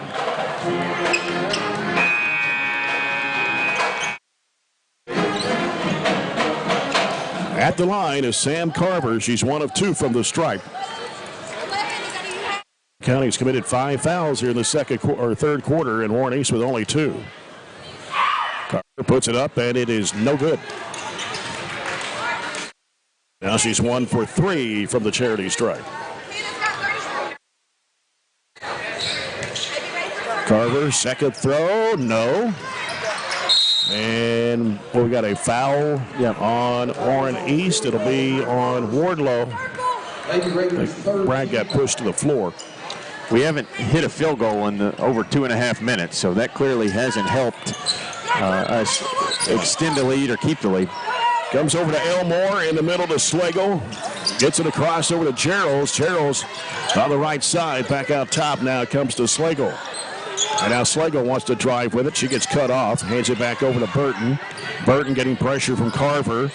Back to Elmore in the left corner. Elmore now trying to reverse it back and just cut off on the baseline. And a whistle and a reach-in foul. This is going to be charged to Madison Lawson. And that's 3 on Madison Lawson. 4th on Lady Raiders here in this third period. With 2:09 to go. Barren County 32, Warren East 22. Ball comes out of the corner to Bragg. She'll send it out to Burton. Right side over to Elmore in the corner. Slagle 3. No, missed it badly. Chased down with an offensive rebound by Burton. Back out to Gerald's. Gerald's now will bring it back out. Down to minute 55. She's covered up there by Kennedy Lawson. They go to Slagle. Lobs it. Oh, it's picked off. Trying to go to Bragg. Another turnover by Barren. 3 by Lawson is short, and it's going to go out of bounds. Barren County's basketball. Gerald's almost touched it. Almost. Returning from Warren East, number 20, Keani Collins. We've got as many turnovers this quarter, 7, as we had in the whole first half, and that's been a huge reason. You lose 7 possessions there, 7 trips that you can't score the basketball, just having a hard time getting any offense going. Barren County only 5 points here in the third quarter. Elmore with the basketball, sends it back out front to Gerald's. Gerald's cut off, hands it back over now to Elmore. Elmore getting covered up, a lot of pressure there. Here's Gerald's with it. On the near side, back out front, they swing it back to the left. Slagle open 3, no good. That was a good look, just wouldn't go. And here's Kennedy Lawson with it, off to Carver. Carver working around the top, hands it back off. 1:10 left to play here in the third. Barren up by 10. 32-22, posted down low as it comes back up. Here's Collins in the paint, whistle, and a foul.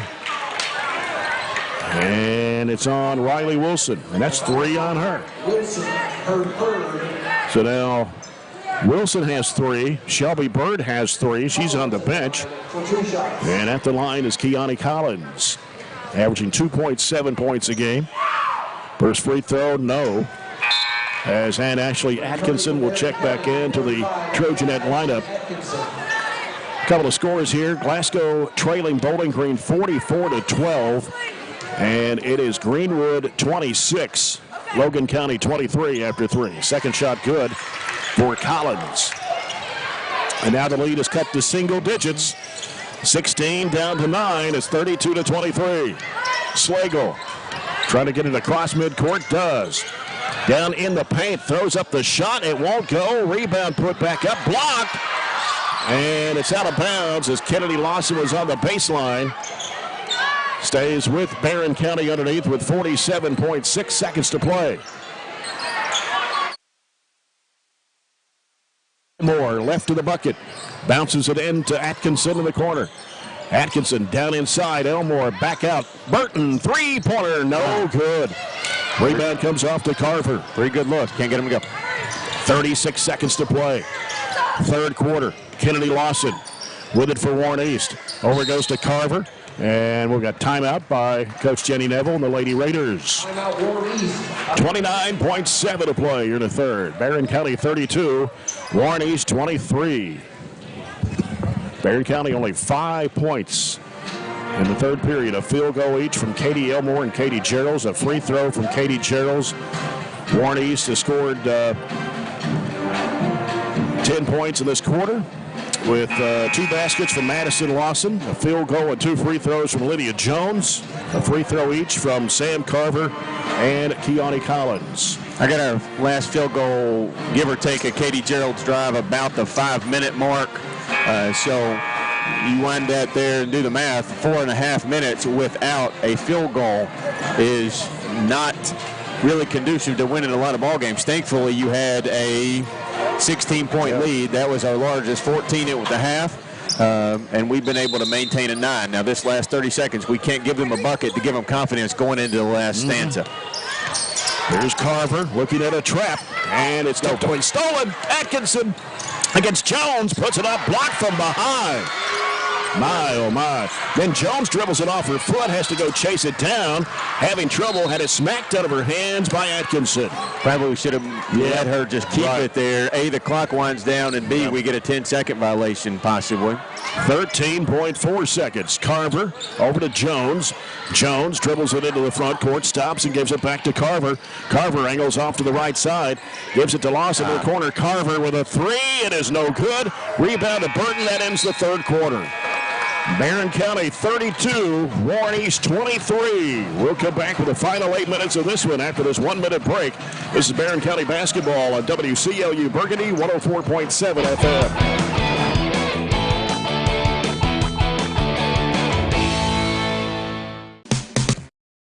We've got you. It's a pledge to make sure you're always taken care of. A pledge that your Touchstone Energy Cooperative honors each and every day. When it comes to keeping things running smoothly or getting them back on track when they're not, we've got you. Always.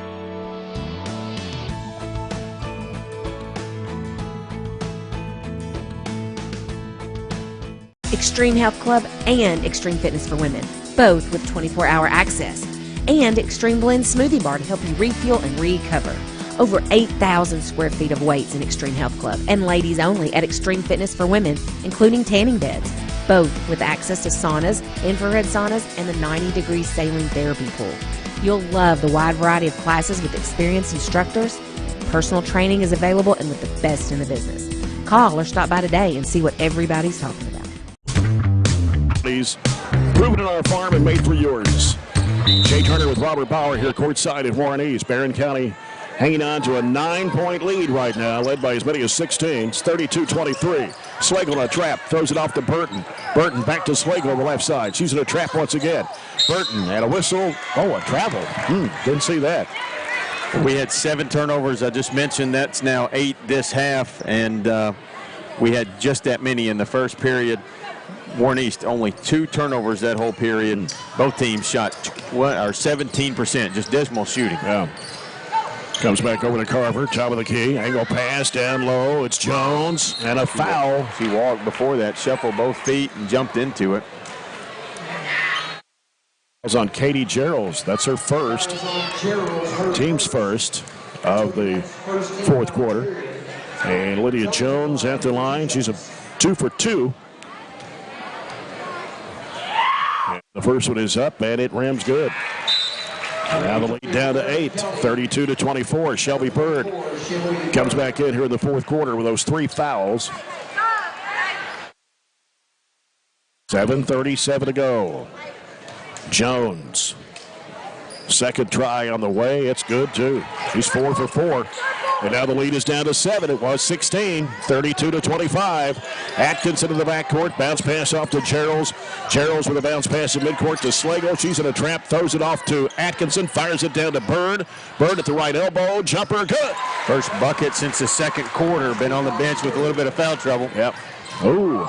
Pass batted up in the air and stolen by Elmore as Carver almost walked with it. She drives in, throws up the shot. Got it, a foul. Big bucket there, all game, aggressive to the rim. Foul is on Lydia Jones, her third, team's first in the fourth quarter. Elmore 7 of 11 from the foul line here on the season so far. Chance to make an old-fashioned three-point play. She missed it, trying to go for a rebound. Geralds puts it up. It's blocked underneath, and it's going to be out of bounds. Oh, it hit. I thought Carver was out of bounds with it there. Well, regardless, a good way to break a 5.5-minute bucketless stretch with 2 back-to-back buckets in less than about 20 seconds. Yeah, they cut it down to 7. It's backed up to 11 now, 36-25. Double screen out top, Carver. Bounce pass off the left side, Lawson.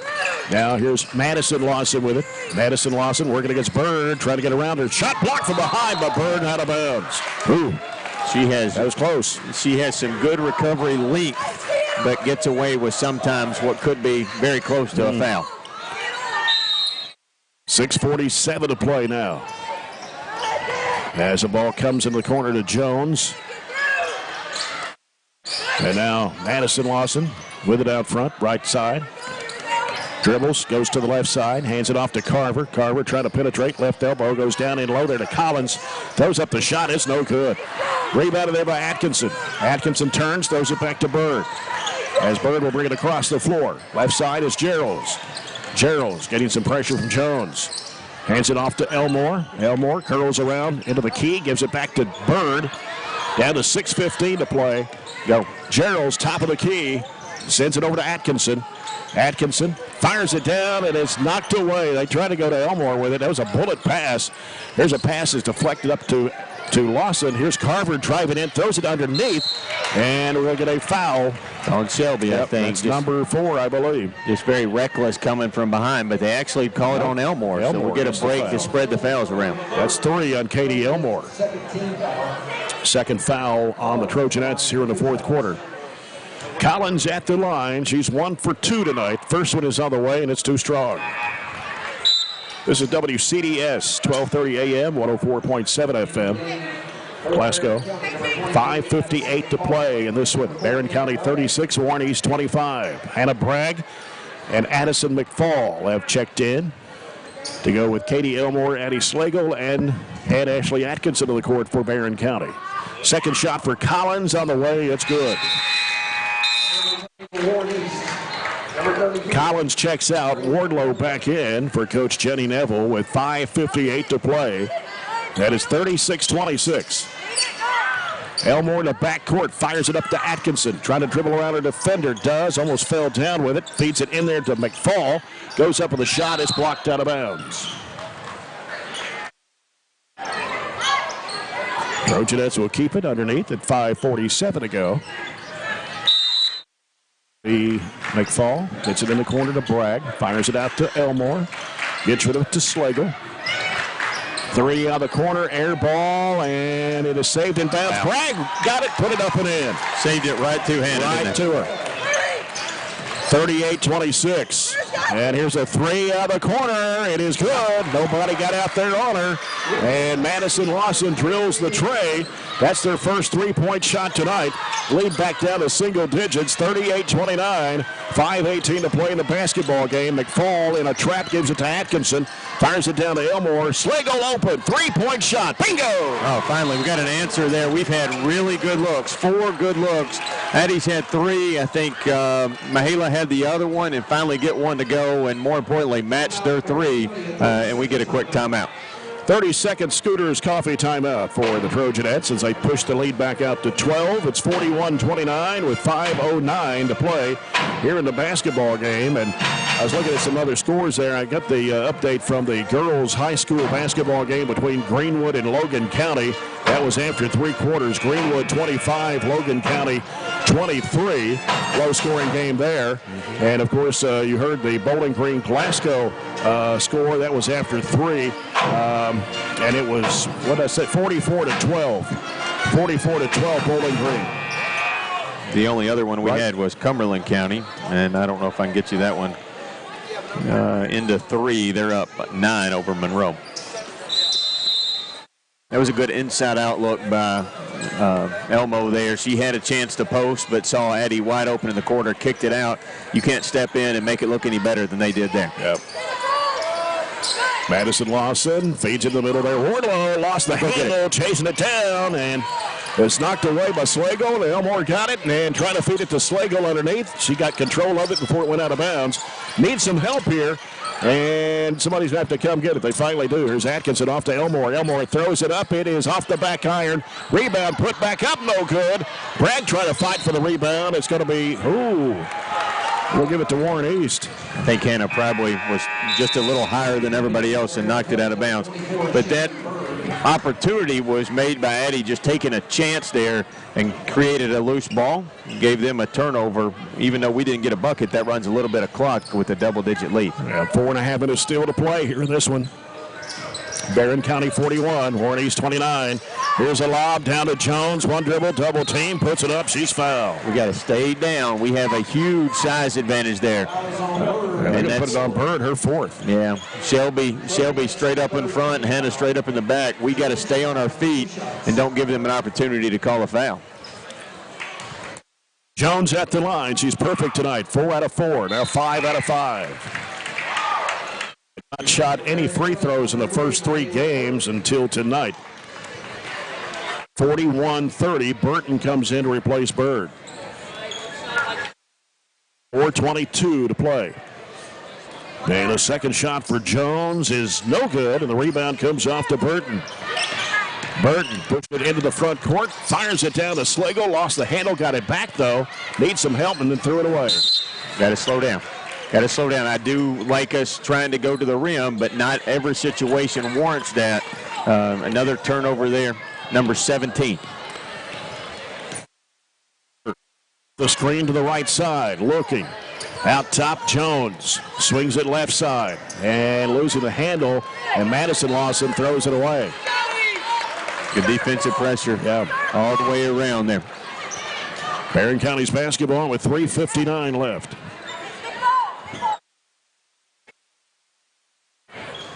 And Atkinson will toss it in down to our left. It comes into McFall, swings it over to Slagle. Bounce pass back to McFall. Comes to Atkinson on the right side of the floor. They cut her off. Back out to McFall. Now McFall, double team there.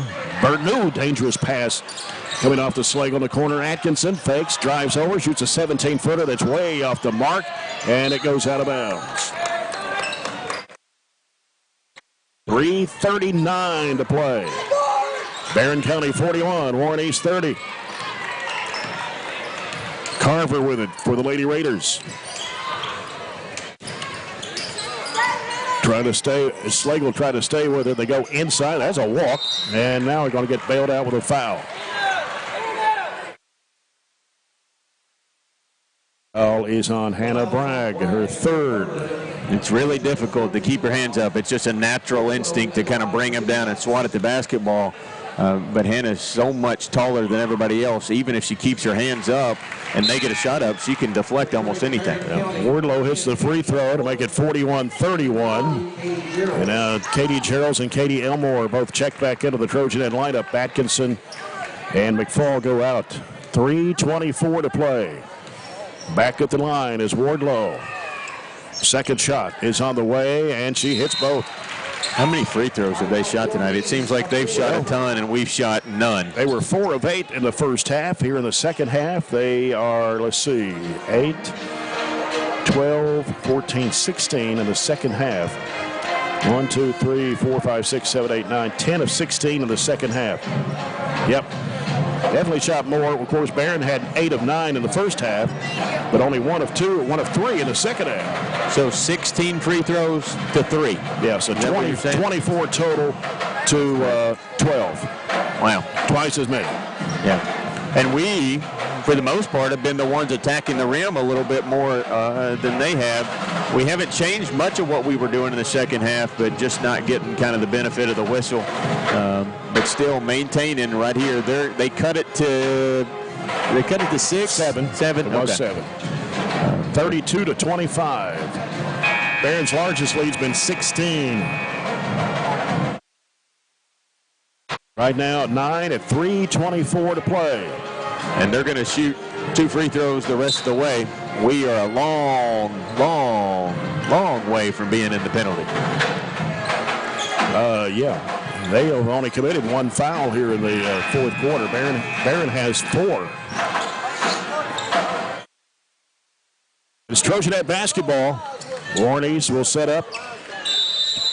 And a 1-2-2. Comes into Slagle, gives to Geralds. Over it goes to Elmore. Elmore lobs it back to Geralds. Geralds in the backcourt, looking at a trap. Going to have to do something with it. Throws it back to Elmore, trying to get it across. Fires it down to Slagle. She puts it up. It is good. And a foul as she got knocked to the floor. Wow, she just kind of threw it up and saw 2 white jerseys just coming right at top of her. And she hit that magic spot right there on the corner of the basketboard and got it to go. Tough shot. Yeah, the foul was on, who did put the foul on? I think it's been up there yet. It's the second foul of the quarter. Slagle for 1. And it's on the way, and it's good. 16 for Slagle. That was on Jones. So Jones picks up her 4th. Here's Carver with the basketball. Gives it off to Kennedy Lawson. Left side, Madison Lawson. Down to 3 minutes to play. And it's a 12-point lead for Barren. as Carver hands it back off. Kennedy Lawson working the right side. Now in the weave, it's Madison Lawson back to Carver. Carver working right side with it. Bounce pass in there in the lane underneath the Jones, and a foul. It's either on Bragg or Gerald's. Nope. I think I put it on Bragg. Every time I've guessed tonight, they've picked it on the wrong one. So that will be Bragg's fourth personal. Jones for 2 shots. 44-32 the score. Jones, 5 of 6 from the stripe. She hits that one.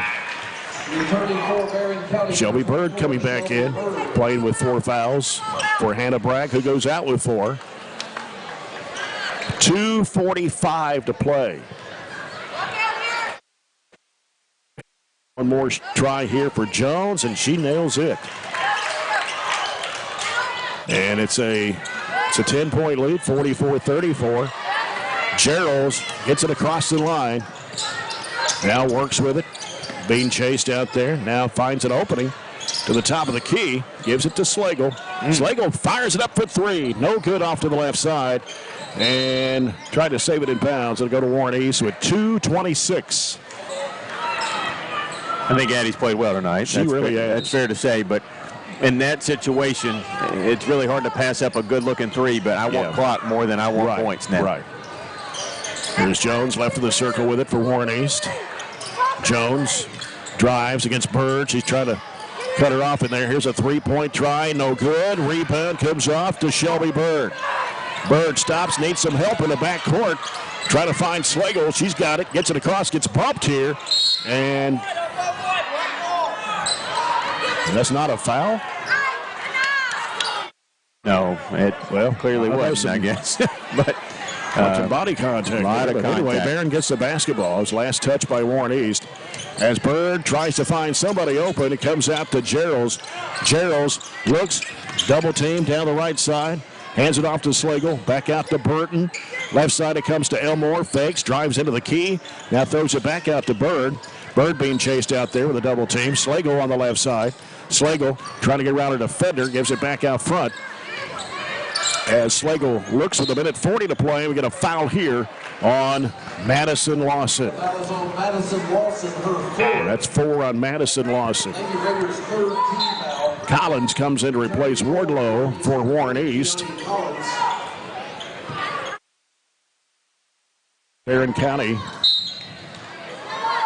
was that the fourth foul of the quarter. Okay.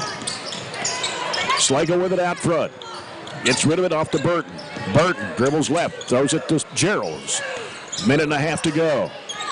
Gerald's works out front against Collins. Off it goes to Slagle. Slagle against Carver. Well, hand check by Carver will be number 3. And that will be the 5th foul on Warren East here in the 4th quarter. Lady Raiders' 4th team foul. Well, I thought that was 5. Well, he just announced 4 the last time. That's why I told you 4. So he announced 4 I don't know. 2 times in a row. So next one for sure. Well, I would think. Yeah. 1:18 to play. And Slagle hands it off to Gerald's. There's a foul on Carver. And that should be the 5th one, if not the 6th one. 4 on Carver. Actually, in some ways, weirdly, even though it gives me something to complain about, weirdly, the lack of fouls being called on Warren East has actually worked in our favor right here in this possession because it has dwindled a lot of time off the clock. Yeah. Gerald's puts it up and in for her 10th point of the game. And it's 45-34 Trojanettes. Second shot comes off. Rebound to Jones. Quickly down the floor. Madison Lawson lobs it over to Carver. Carver works it in the lane, throws up the shot, no good. Batted up in the air, taken by Shelby Bird. Bird pushes into the front court, right-hand side, stops, fires it across, over to Slagle, and she'll get fouled by Kennedy Lawson. The foul is on Kennedy Lawson. And that's her 3rd. And Addie Slagle will head to the free throw line once again, where she's perfect 4 out of 4 and 16 points on the night, averaging 6.3 a game. Free throw, no good. One more coming. 54.3 seconds to play.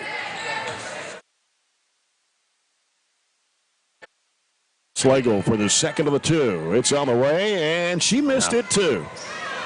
Rebounded Jones off to Carver. 50 seconds to play. Throws it behind her. Jones fires up a long three. It's an air ball, goes out of bounds. She is not one of their three-point shooters.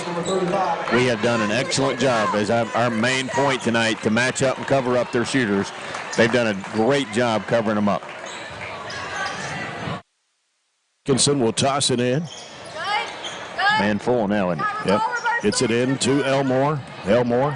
Lago threw a bad pass way over the head of Burton and out of bounds.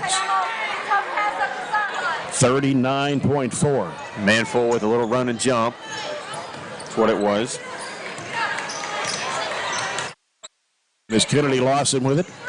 Dribbling off right. Now Madison Lawson, left-handed dribble. Gives to Carver. Carver trying to penetrate, can't go. Gives it back over to Kennedy Lawson. 26 seconds to play. Three-point try in the air. Good for Kennedy Lawson. That's their second tray of the fourth quarter. Their only field goal in the fourth quarter. Both of them have been three-point shots. The rest have been free throws as they are, 5, 6, 7, 8 of 10 from the free throw line here in the fourth quarter alone. I don't have them with very many field goals the whole second half. Well, they only had 4 in the first half, and they've got 5 in the second half. And those 2 right there in the fourth quarter. So what we've done, not only covering them up, but they are not catching and shooting it. They're not being able, like Addie has a couple of times tonight, they haven't been able to catch, gauge the wind when it's kind of windy in here with these big fans they got going, gauge the wind and then knock it down.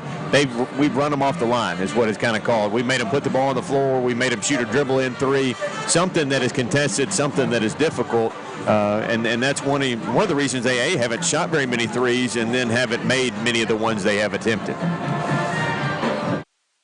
They have, we've done what we had. Low-scoring game. You expected it to be a low-scoring game, but all in all, we've kind of done the little things that hopefully are going to get this win here in 21 seconds. Yep.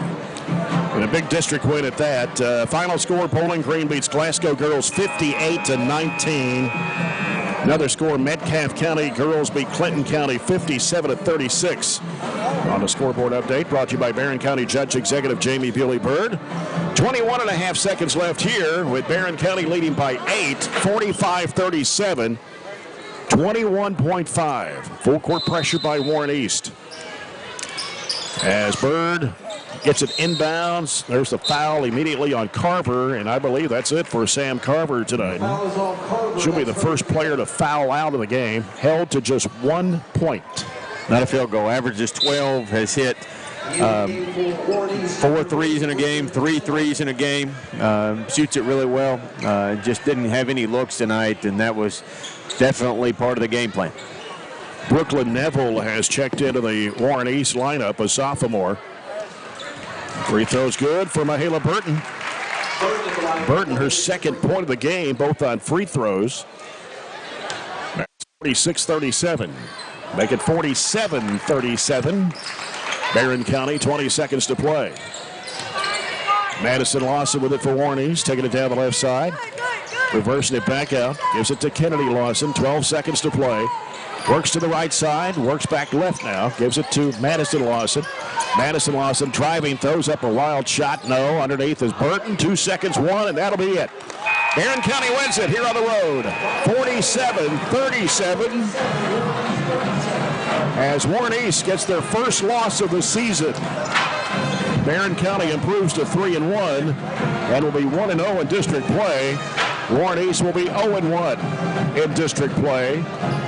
As we'll get set for a post-game report, but first, coach's comments brought to you by Edward Jones Financial Advisor, Jamie Harris, and Sheila Perkins.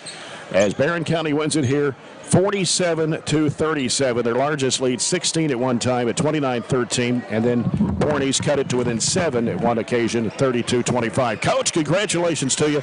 This is a big win. I thought our defense played spectacular tonight. Yeah, they really did. They were outstanding. I thought we did a really good job of just communicating early, which is kind of what we told them. We match up pretty well with them, to be honest. And but you got to be able to communicate if you want to switch, and we did that at times, and sometimes we stayed. The first half, we held them to 13. Is that what it was? That's right. I I thought you're right. We were really, really good defensively. We bought into the game plan, and we did exactly what we needed to do. And, you hold Carver to 1 point. She averages 12.5. You hold Kennedy Lawson to 9. Wow. And so did Madison Lawson at 9 points. But Lydia Jones only had 2 field goals.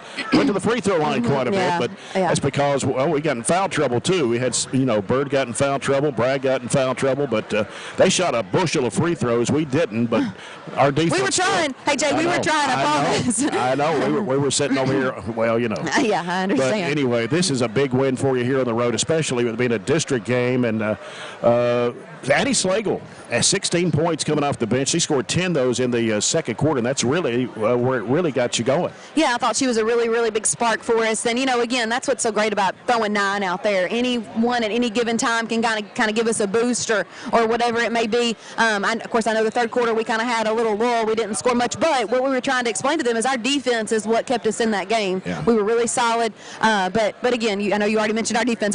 I'm proud of them for that effort, holding them to 37 points. And you know how you hold them to 5 field goals the entire second half. 2 of those were threes, and they're both in the fourth quarter, of course. But still, when you do something like that really says for your defense. Yeah, just a team effort. Like you said, number 11 was tough. Kennedy's tough. Lydia Jones is tough. I mean, they all are, and I feel like we just all collectively played really, really good defense. Yeah. Well, you've got about, 17 hours you got to turn around. Played Cumberland County. I think they were ahead of Monroe County last report we got. That's a big district game for them. But Cumberland County is a team. You play at the State Farm Classic in Bowling Green at high school.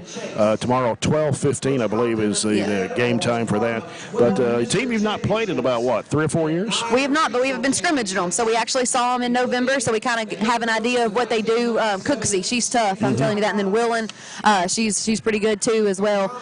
If we play defense like we did tonight, there's going to be a lot of teams that are going to be tough to beat us. And regardless, I thought, I think as long as we do that tomorrow night or tomorrow afternoon, we'll be good. Well, congratulations to you. I know that's a big win for you, and you want these. That's why these games are so important, because you want to be the number 1 seed in the district. And of course, Glasgow tonight, they lost to Bowling Green. I believe it was 49-12, something like that. But Glasgow probably not as much experience they've had in the past. But anyway, we'll be at Bowling Green tomorrow at 12:15 against Cumberland County. Okay, then actually our JV actually plays at South Warren at 2:30 after that. So we're kind of doing a little double whammy, playing 2 games. Yeah, down in Bowling Green. Might as well make utilize the travel budget. Okay. So we'll see you at 12:15 tomorrow against Cumberland County, Bowling Green High School. Yep. Congratulations, All right, Piper. Jeff, Appreciate it. Thank you. Coach Piper Lindsay, the Trojanettes, they win at 47-37 over the Warren East Lady Raiders here tonight. Coach's comments brought to you by Edward Jones Financial Advisors Jamie Harris and Sheila Perkins. We'll come back and check out the stats here in our post-game report brought to you by SCRTC. SCRTC's alternative to cable is MyStream TV. Switch today and save on your cable bill. More of the post-game after this is Barren County basketball at WCLU Burgundy 104.7 FM.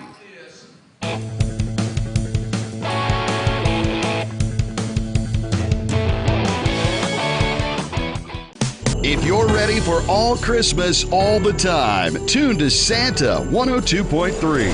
Rocking around the Christmas tree. Santa 102.3. Take a trip down Candy Cane Lane with me. Run, Rudolph, better make the frog. The Christmas station. Santa 102.3.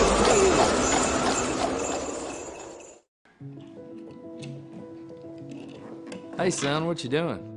Daddy, I'm going to own a dealership one day. All right, I'll dream with you. From one small dream to over 25 dealerships in the state of Kentucky, we have set out to provide Kentuckians with reliable vehicles and the best customer service for over 50 years. This may have started with a simple dream, but our dedication to our customers will go on for generations.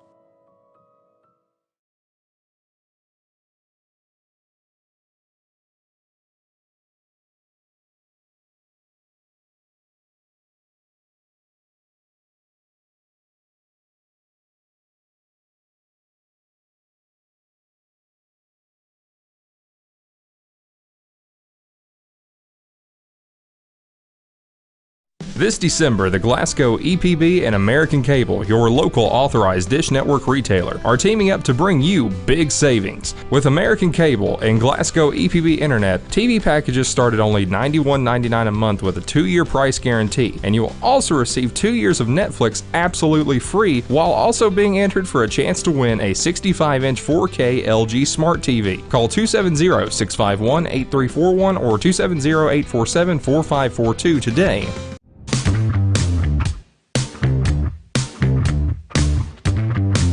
47-37. The Barren County Trojanettes win over Warren East here tonight as we welcome you to the SCRTC post-game report. SCRTC's alternative to cable is MyStream TV. Switch today and save on your cable bill. They just had a ceremony here in honor of Coach Tommy Compton, who was here at Warren East, a longtime basketball coach, and they've named the court after Coach Tommy Compton. What an honor for Coach Tommy Compton. He's been around a long time, Robert. I remember some of those teams he coached here at Warren East. He coached some of them to the state tournament. Pretty good, pretty good. In 97, they were in the Final Four. That was one of the teams that he's coached. Coached here for 30, or was at Warren East for over 30 years, in education for over 50. You know, he's been around a long time if he was Coach Riley's basketball coach when he was here in high school. So obviously a well-deserved honor for Coach Compton. He was my basketball coaching teacher at Western. So I know he's affected a lot of people or come in touch with a lot of people in a lot of ways, and a really good fella that is well-deserved of this honor. Barren County led 6-5 at the end of the first quarter, took a 14-point lead at the half, 27-13, and then led by as many as 16. It was 29-13, their largest lead of the game. And then Warren East made a little comeback there, cut it to 7 at 32-25. And Barren County did have a 9-point lead after 3, only scoring 5 points to Warren East 10 in that third period. But wound up with a 10-point win here tonight, 47-37, to go to 3-1 on the year and 1-0 in district play. Warren East drops to 3-1 of the season and 0-1 in district play. Warren East had 9 field goals tonight, 4 in the first half, 5 in the second half. They knocked down 2 threes. They were both in the fourth quarter. They hit 16 of 27 foul shots, unless I have missed a few here and there. I was looking at that last quarter. They hit 8 out of 10 in the fourth quarter alone. And they had one player in double figures, Lydia Jones, finishing with 11 points, had a couple of field goals, and was 7 of 8 from the foul line. Also tonight, just under double figures, were Kennedy Lawson and Madison Lawson. They both had 9 points apiece. Kennedy Lawson had a field goal and a three-pointer. So did Madison Lawson. She had a three-pointer, but 3 field goals. She was 0 for 2 from the line. Kennedy Lawson was 4 of 4 from the charity stripe, so they both finished with 9. Braylon Wardlow had 5 points, a field goal, and 3 of 5 from the charity stripe.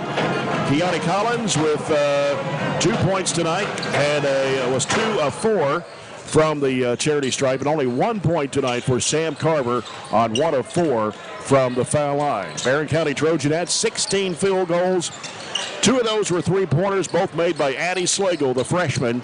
And the Trojanettes were 13 of 19 from the foul line. 2 players in double figures. Addie Slagle leading the way for Coach Piper Lindsay tonight with 16 points. She had 5 baskets, 2 of those threes, and 4 of 6 from the foul line.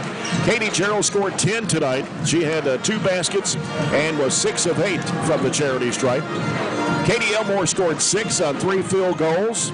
Shelby Bird had 8 on 4 field goals.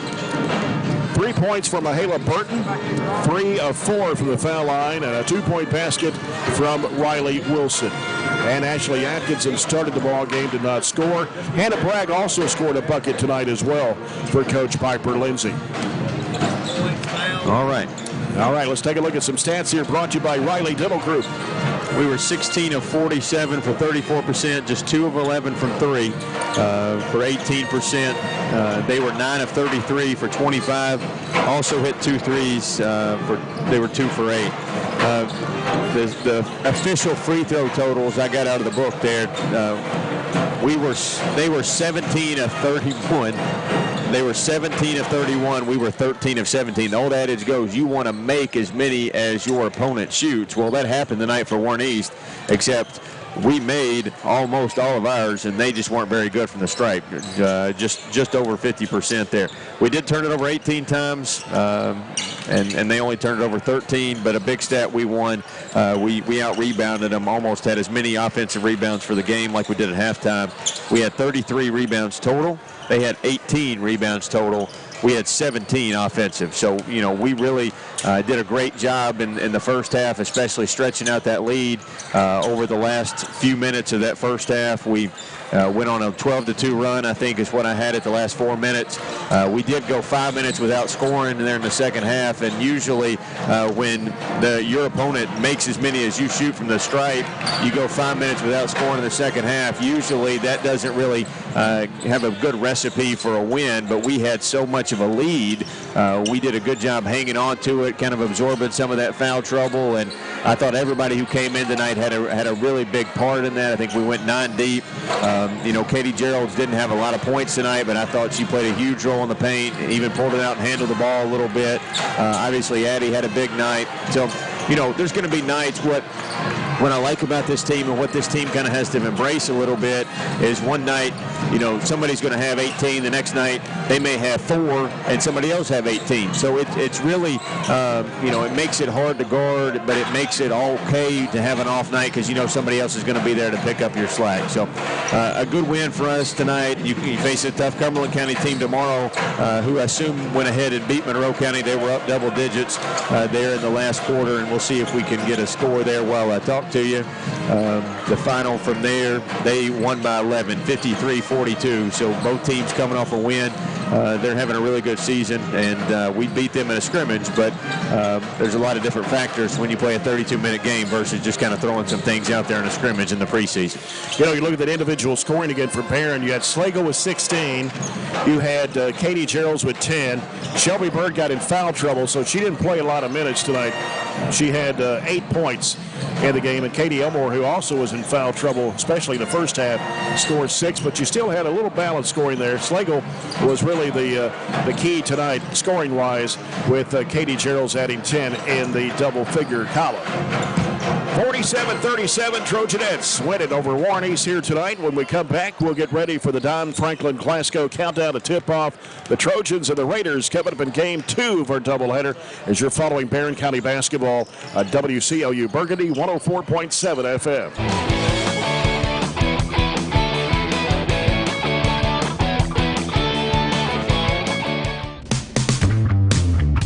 So Aero Safety is an international safety consulting company based right here in Glasgow, Kentucky. We offer a wide variety of services, ranging anything from safety training to administrative services like policy procedures.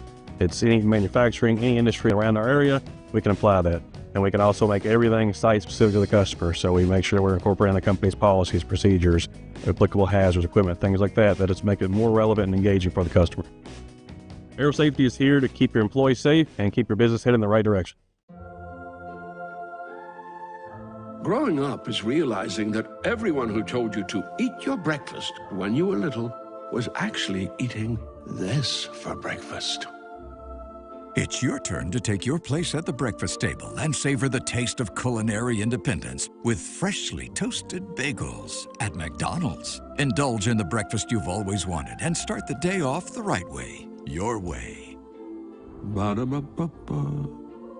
Hey Lindsay, it's been really hot, and with warm weather comes pests. Well, Billy, at Southern States, we have bug sprays and pest control products to use around your home. We want you to be able to enjoy the summer pest-free. And outdoor grilling season is also here. Everyone can get their propane tanks for your outdoor grills and fire pits filled at Southern States in Glasgow. Propane summer fills are also coming up. Call 651-6167 or 651-2159 for your local Southern States. And we are now on 120 Cross Street, just off 31E South. I just did it, but I waited way too long. Trust me, it's about time you left cable TV behind and started saving with MyStream TV from SCRTC. Already have TV with SCRTC and you still have cable boxes and wires everywhere? Talk to SCRTC about MyStream TV and compare it to your current service. The best thing about MyStream TV, you'll save money and get up to 1 gig symmetrical internet. Visit scrtc.com and click on the MyStream TV logo at the top to start saving on cable today.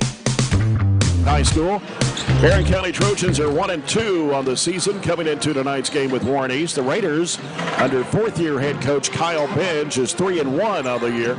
Wins over South Warren by 1 point, 60-59. They beat Campbellsville by 3, 65-62. And the top team in Region 3 Monday night, they beat Butler County 71-66. Butler County, though, was without their big 6'7" guy, Lawson Rice, who was injured. And a 2-point loss to Muhlenberg County, 71-69. So all of Warren East's games so far have been rather close. Warren East is in their third year in District 15 with Barren County, Glasgow, and Allen County, Scottsville. They finished 19-11 last season, losing to Glasgow 59-56 on a last-second shot in the 15th District Tournament. After winning the title in their first season in District 15, they do return their top two scorers this year in Brendan Bratcher, 16.5 points a game, and Caleb Prince, who averages just over 17 points a game from last season.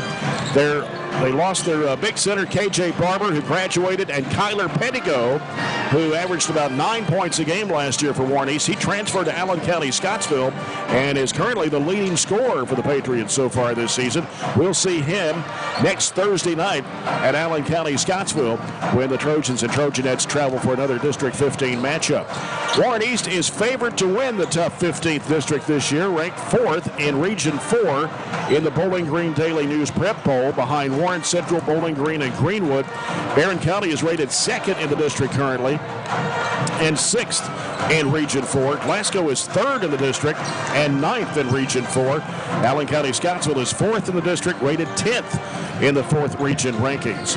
Barren County won both games last year, leads the overall series dating back to 1998, 21-9. So it appears to be a very competitive boys' 15th district this season.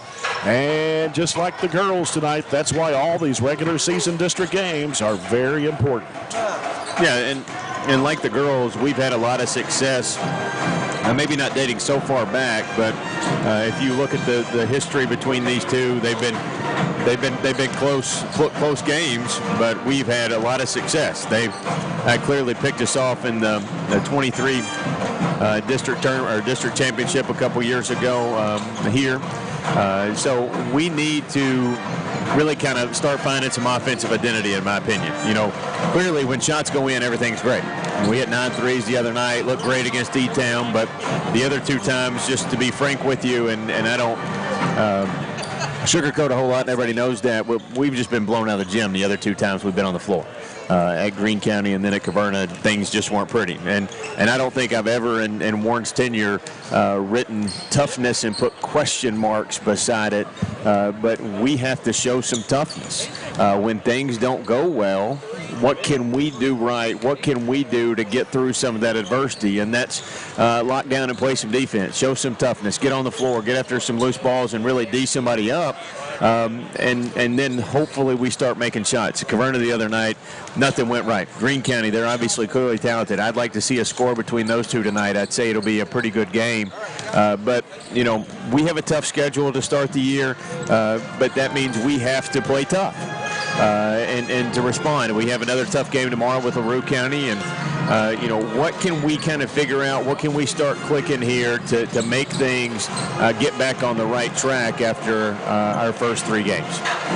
Well, you're talking about Greene County. Greene County leads by 6 over Caverna at halftime, 26-20. John Butler just sent that score to me. Right on cue there. Yep, right on cue. Right on cue. So we're about 9 minutes away. We have got the area schedule brought to you by Aero Safety. Lots of games tonight. We mentioned Bowling Green hosting Glasgow tonight, Caverna at Greene County, Metcalf hosting Clinton County, Monroe at Cumberland, Hart hosting LaRue. These are district matchups. Greenwood at home against Logan County, Warren Central boys at Russellville, Edmondson County's at Grayson County, Todd Central hosting Joe Burns, Tennessee, Adair County at Campbellsville, and Taylor County hosting Marion County. So we've kind of gone over some of the keys to the game. Brought to you by J&J Sales. Talked about Barron's going to have to start playing better. The guards are going to have to start scoring more, and so forth. So what's some other keys that you mentioned to kind of recap what you just talked about? Well, It could be a long year if you don't kind of figure things out and respond to what I was just saying, is that adversity a little bit. And we've got kids that have played a lot of basketball. You know, Tate's gotten a lot of minutes for us over the years. Bray and Tate have both been starters for at least the last 3 years. So we have some experience all over the floor. Waylon has been a starter for us. So, you know, we have the kids that have been in the trenches with us, if you say. Obviously, Decker transferring over from Edmonson County gives us a little toughness in the paint, but we have to display that, and I don't think that should ever be anything that anybody that's ever put on a Barren County uniform should be able to question from any of our kids. So, but the only way you answer those questions is you go get it done on the floor. Otherwise, you can just say, you know, things aren't going well, what can we do? Well, you figure things out in practice. We've had a long week. You know, you don't play very many Monday, Friday scenarios, so we had a long time to think about that Caverna game to bounce back and kind of figure out, hey, this didn't go right, this didn't go right, this didn't go right. What can we do? And you know, there's some kids that we can throw in. We can look at some different combinations, look at some different angles, avenues. But one thing I think that I haven't said in that long monologue is we're going to have to run more sets this year than maybe we've ever run. And the reason is people are kind of backing off of us a little bit if we're not making shots because we're not getting to the rim like we have some years in the past. We're not just breaking somebody down off the dribble. So, you know, you watch Kentucky the other night against, if anybody was able to stay up, you watch Kentucky in the second half against Gonzaga. Pope is calling a set almost every time down the floor to get a bucket. You know, I know we don't have as many sets as maybe a D1 program, but you've got to put in some sets and got to run some sets to get some easy buckets, to get some looks to kids when things aren't really going their way. And that may be something throughout the year we're able to add, we're able to throw at people. You don't want to obviously show your whole deck of cards here in the first district game, but you've got to do some little things to win games. And if it's draw up a play to get a bucket in the situation, you do it. Yep. So we got the starting lineups coming up next. Brought to you by Kuzma Family Dentistry on West Main Street in Glasgow. We're about 5.5 minutes away as we continue our Don Franklin Glasgow countdown to tip-off. This is Barren County Basketball on WCLU Burgundy 104.7 FM.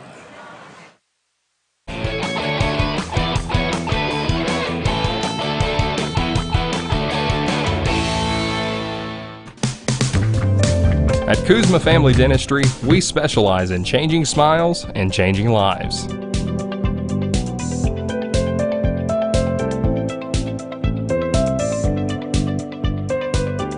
If you'd like to experience this wow factor transformation that not only can change your smile, but change your life, give Kuzma Family Dentistry a call at 270-651-2638. Located at 501 West Main Street in Glasgow.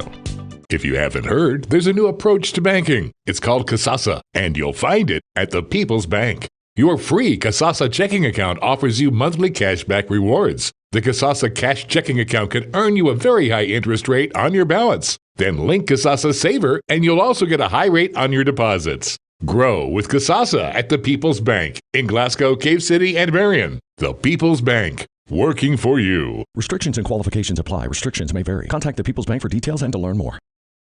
Get a great deal on select Kubota equipment. The BX Series is the #1 selling subcompact tractor in the U.S. The versatile lineup is built to help you make the most of your land. Right now, bring home select Kubota equipment for 0 down, 0% APR for up to 72 months on select BX models.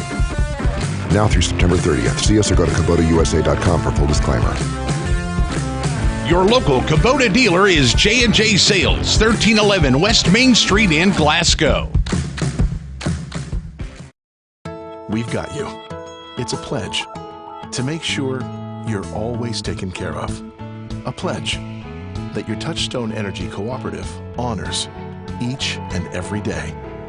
When it comes to keeping things running smoothly or getting them back on track when they're not, we've got you. Always.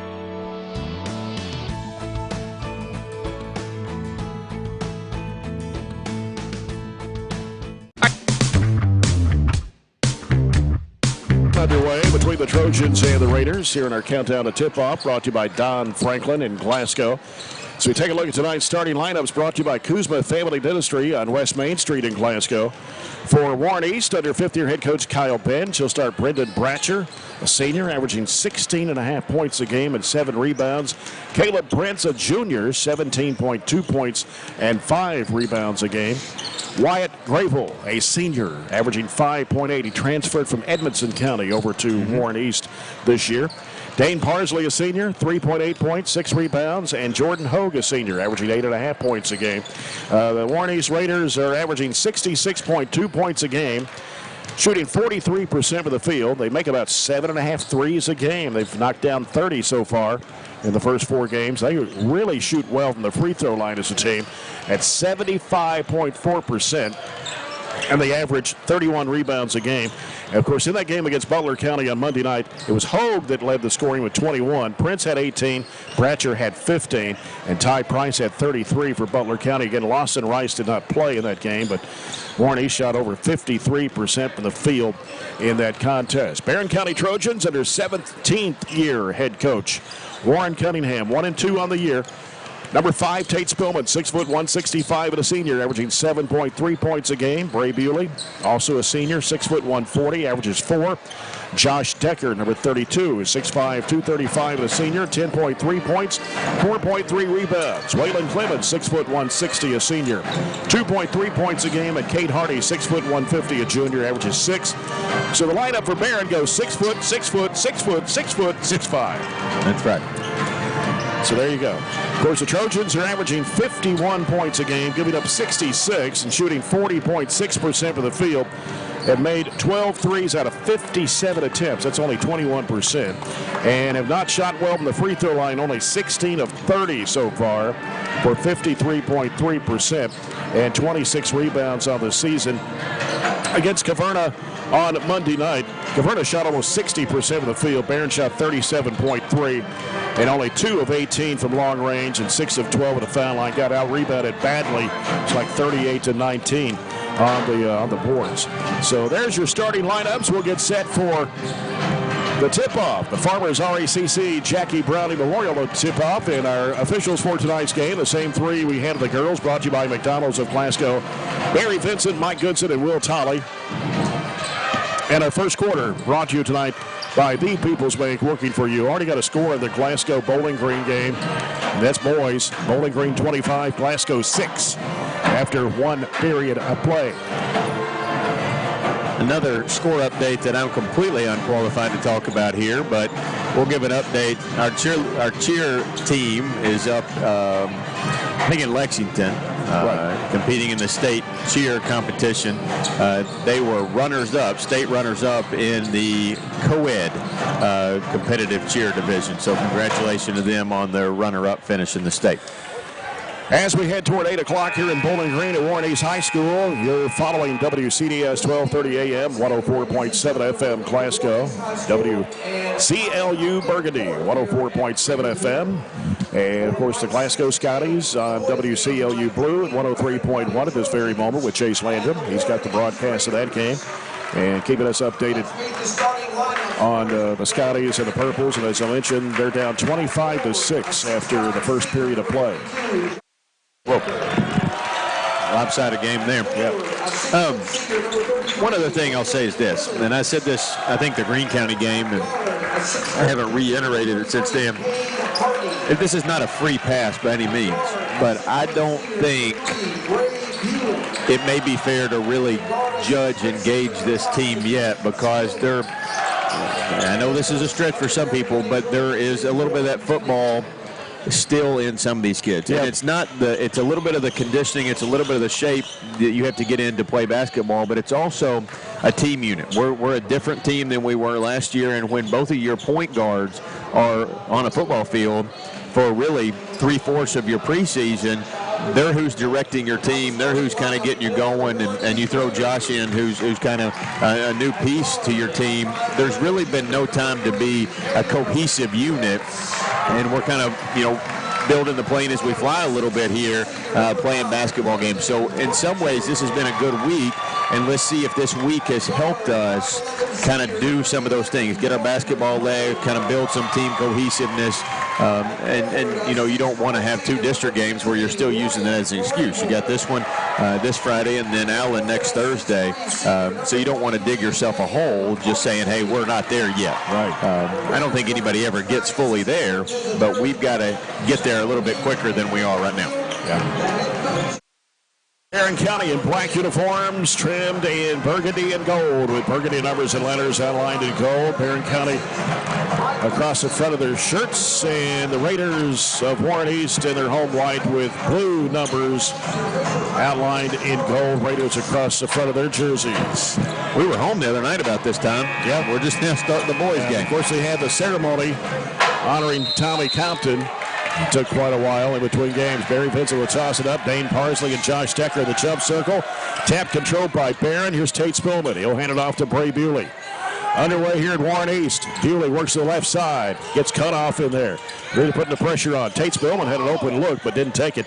Now he goes under. Flips up the shot. No good. Rebound. Decker puts it back up and in. Over top of Parsley there. Tough offensive rebound.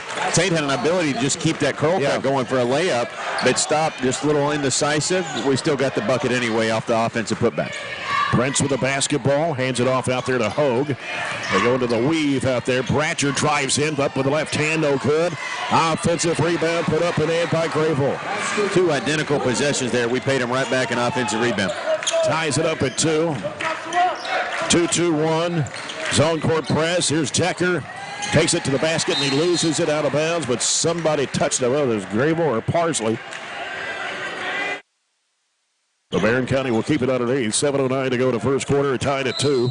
Bewley right of the hoop. Looking. Sends it out deep on the right side to Spillman. Spillman against Bratcher.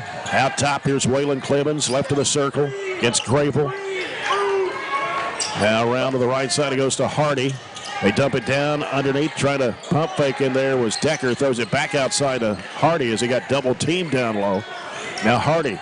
Around the top of the horn. Curls back to the right. Gives it back off to Spillman. Spillman, jump shot, 17-footer. No.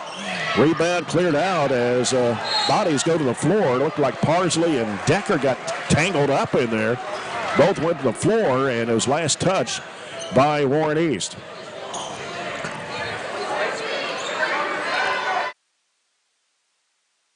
As Spillman will toss it in. Comes out. Now Spillman gets it back from Decker. Takes it to the left side. Hands it off now to Hardy. Hardy across over to Clemens. Clemens fakes, drives into the lane, throws up the left-handed shot, hit it. Boy, that was a tough shot. Yes, tough shot going to the strong hand there. 4-2, Barren County. 6:22 to play here in the first quarter. Warren East with the basketball. Prince hands it off out there to Hogue. Hogue in the weave off to Bratcher. Bratcher back to Prince. Prince around the right side of the key. Now gives it back to Hogue. Hogue working now. Wants to drive against Bewley. Pulls up with a jumper from 10. It's off to Mark. Bewley pulls down the rebound. Bewley ahead up to Clemens. Clemens drives in. Lets his defender go by and he puts it in. Need some offense from Waylon. That would obviously help a little bit too. Prince pulls up, right elbow, in and out, rebound Bewley. Trojans coming the other way with it. Bewley lobs it underneath the Spillman, underneath the basket, puts it in. Tried or thought about just catching it and trying to go all up in one motion. Thought better of that from where he was underneath the rim, gathered himself, let his defenders fly by on the ball fake, and all of a sudden we got 4 field goals. And Barren County leads it 8-2. Hogue, left wing 3, no. Rebound by Bewley. Bewley taking it to the rack. He'll put it up and in. He got it in a perfect position. He caught it in stride like a Tate Spillman touchdown pass and just took it right to the rim. It's Prince on the right side with it for Warren East. Gets a screen from Grayville. Cuts back left, goes down to the lane, loses the handle on it, but somebody touched it last. I thought it might have went off his leg, but it'll stay with the Raiders underneath. 10-2, Barren County. 5:10 to play, first quarter. Great start. Obviously shooting the ball well. 4 of 6, 5 of 6. Ethan Sloan is checked into the ball game for Warren East, averaging just under 6 points a game as he came in for Wyatt Grayville. Bratcher to toss it in. Left of the lane to Sloan. Out it comes to Hogue. Hogue looking inside. Hogue sends it out to Prince. Prince got Tate Spillman guarding him. Still on the dribble on the left side of the floor. Prince still Gets rid of it off to Hogue on the right wing. Got Bewley, crossover dribble, goes to the baseline, hooks it in there. Inside to Sloan, he puts it up and in.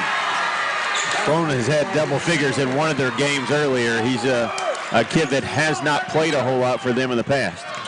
10-4. Bewley floats it over to Hardy. Hardy breaks to the middle.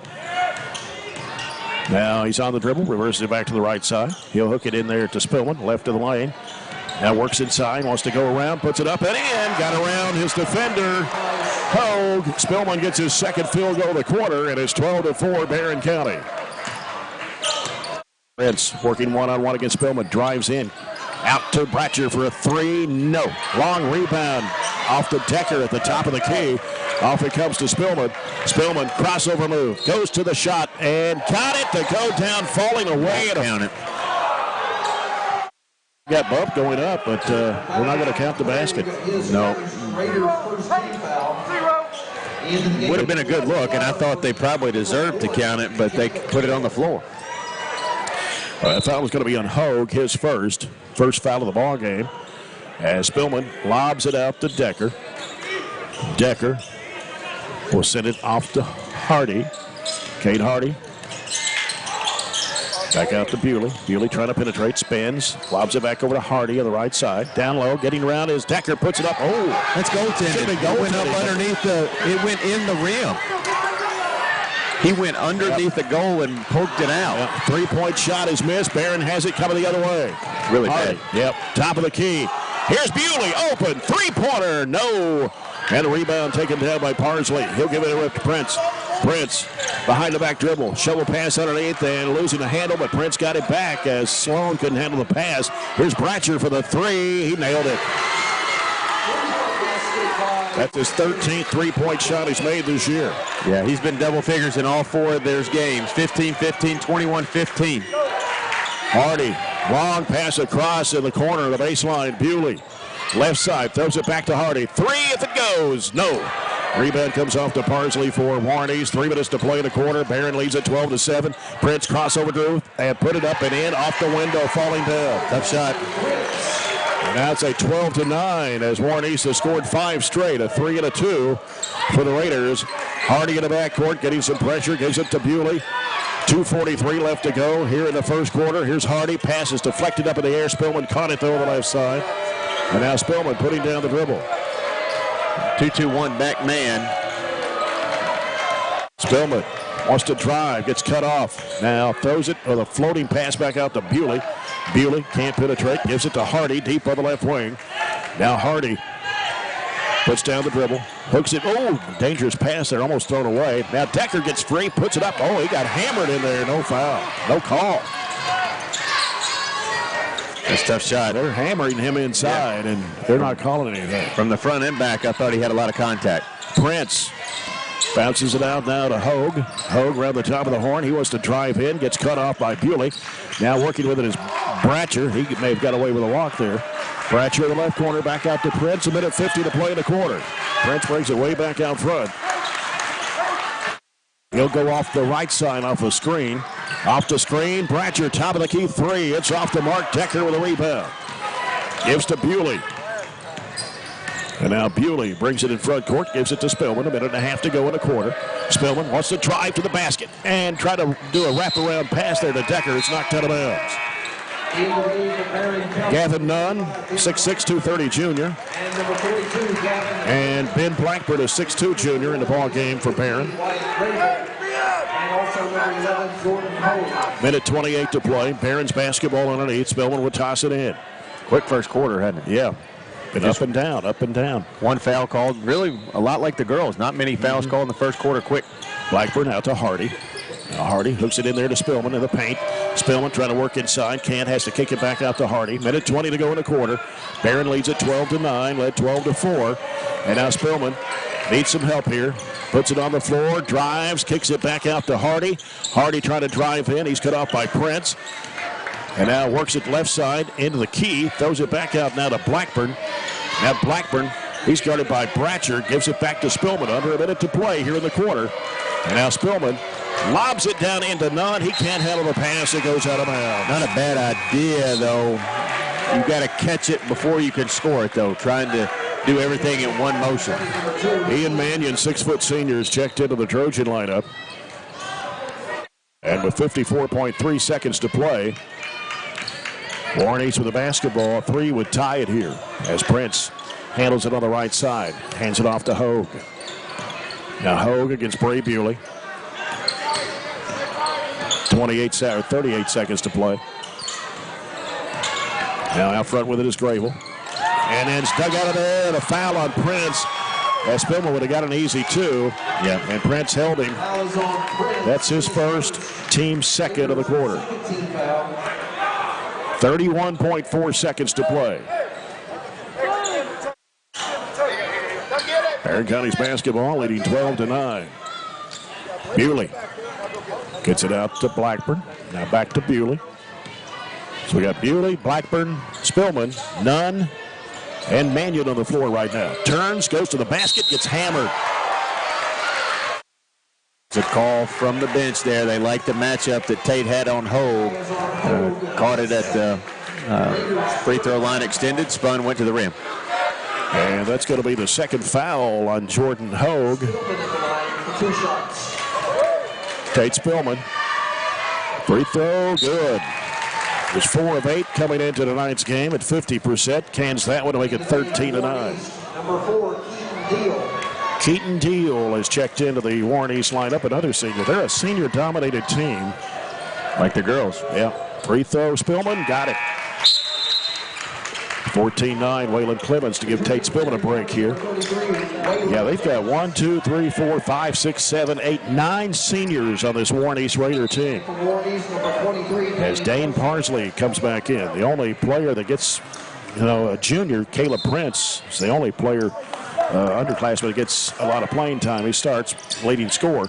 He's got the basketball right now with 17 seconds to play. Prince against Waylon Clemens out front. Prince down to 8. Takes him one-on-one. He's going to drive to the basket. He'll put it up and in.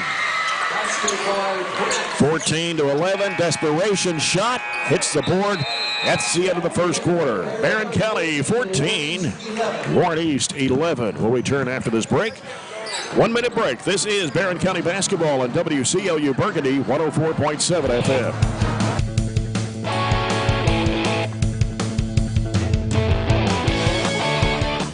Are you looking for high-quality, cost-effective, and highly visible advertising? At ATM Media Solutions, we offer large-scale marketing with ease. We have 4 LED billboard locations: Highland Pharmacy in Sonic, the intersection of 31E and Trojan Trail, Highway 90 East, Burkesville Road, and our newest location in front of Gondolier.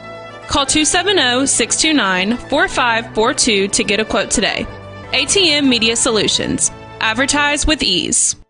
If you're ready for all Christmas all the time, tune to Santa 102.3. Rocking around the Christmas tree. Santa 102.3.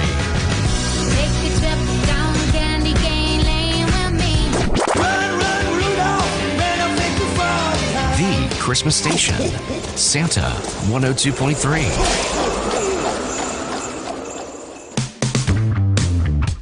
Trojanettes winning earlier tonight, 47-37 over the Warren East Lady Raiders. They'll be in action tomorrow at 12:15 against Cumberland County over at Bowling Green High. We'll have that broadcast for you starting at 12 noon tomorrow here on WCLU Burgundy 104.7 FM. Warren East basketball to start the second. Here's Prince with it. And he'll send it off right side over to Bratcher. Feeds it into Parsley. Here's the lob, and Nunn comes up with it. They try to lob it there to the big guy, Sloan. And Nunn was able to step in front of him and knock it down. Here's Spillman off to the right side, gives it off to Clemens. Clemens gets a screen from Nunn. Dribbles, goes back to Nunn. He goes under and puts it in. Need to continue that scoring. We started off on a 10-2 pace, and then Warren East played catch-up from there at the end of the first quarter. Pull-up jumper from 15. Good for Prince. He's got 6 of Warren East 13. Spillman with a basketball for Barren. Cuts back to the right side. Drives against Prince. A wraparound pass is knocked out of bounds. Trying to go inside underneath there to Nunn. It'll stay with the Trojans. 7:10 to go in the first half. Clemens will toss it in. Bounces it into Blackburn, out to Spillman. Got Prince guarding Spillman now. And now he almost lost the handle as Prince reached in on him. Blackburn's got it. We'll hand it back off to Spillman. 1 minute gone here in the second quarter. Now Spillman trying to penetrate, trying to drive, gets cut off. Back out at front, it comes to Nunn. It gives to Clemens now. Clemens against Brancher. Now he looks and goes over to Mannion. Hands it back to Spillman. Spillman reverses back to the right side, weaves through traffic, and going to be a jump ball possession arrow. Will go to Barren County.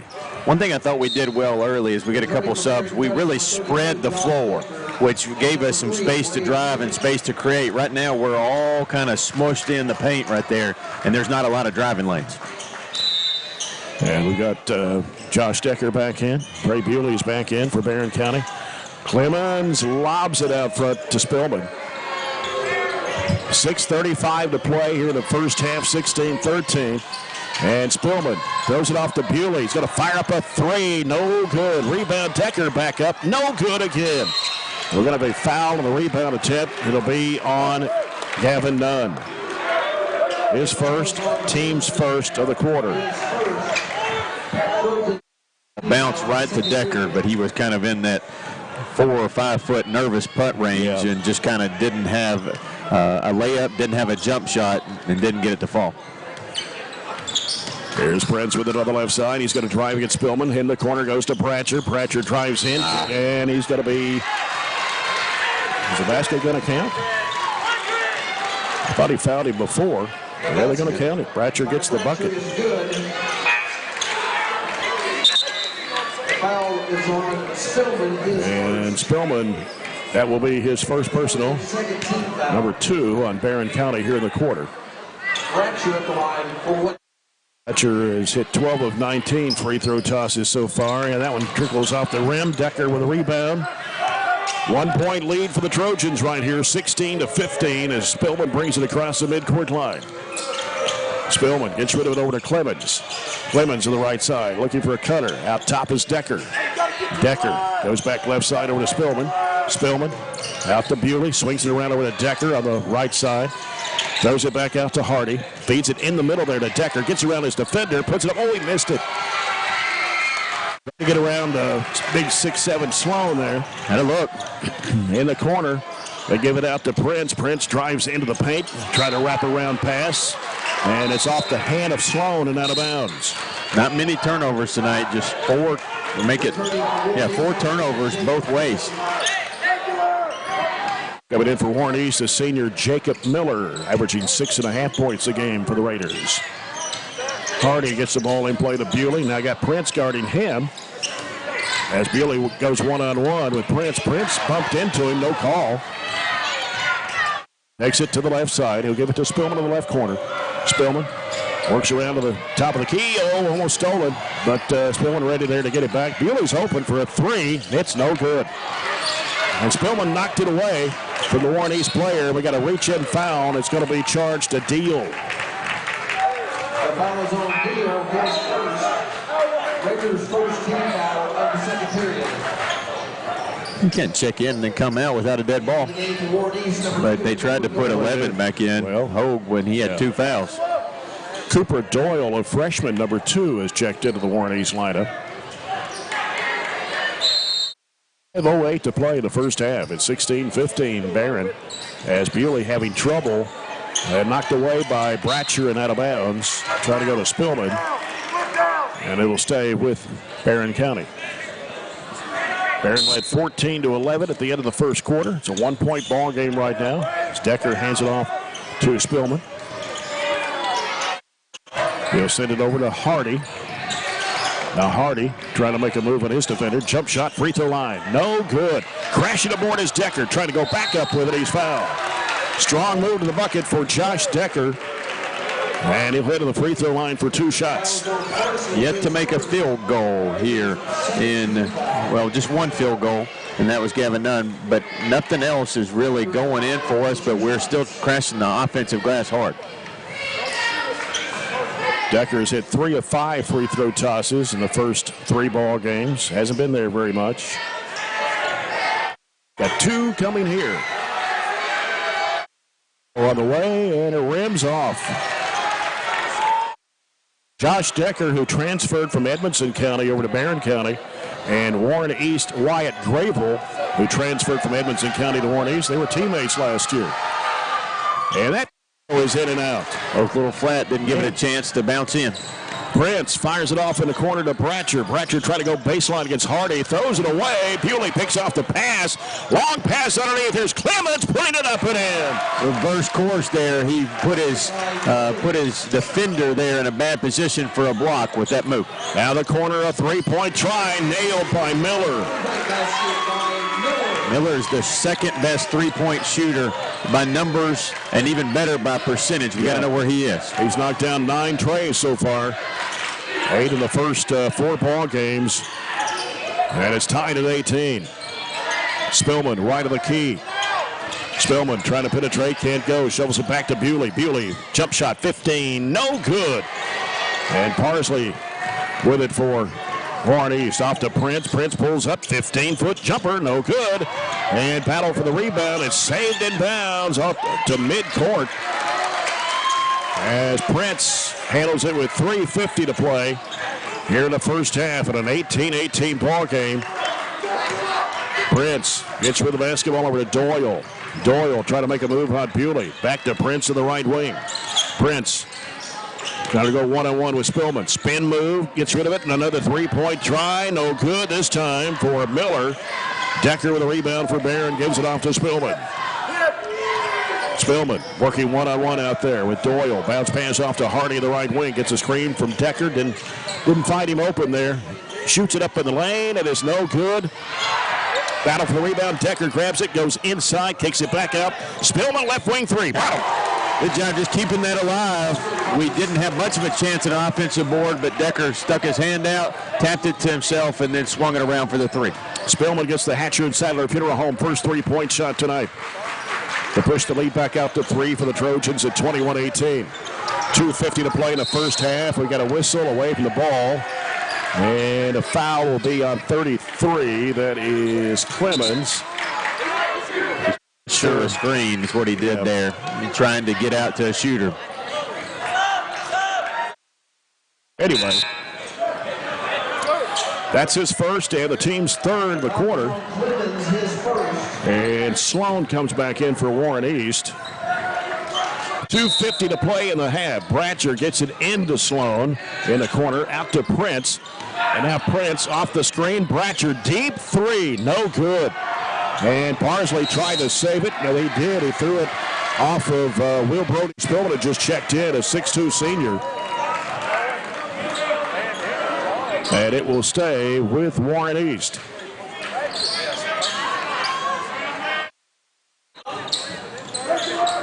As they get it into Bratcher. Bratcher going to the basket, loses the handle out of bounds. Lost his footing. And so Barren County will have the ball.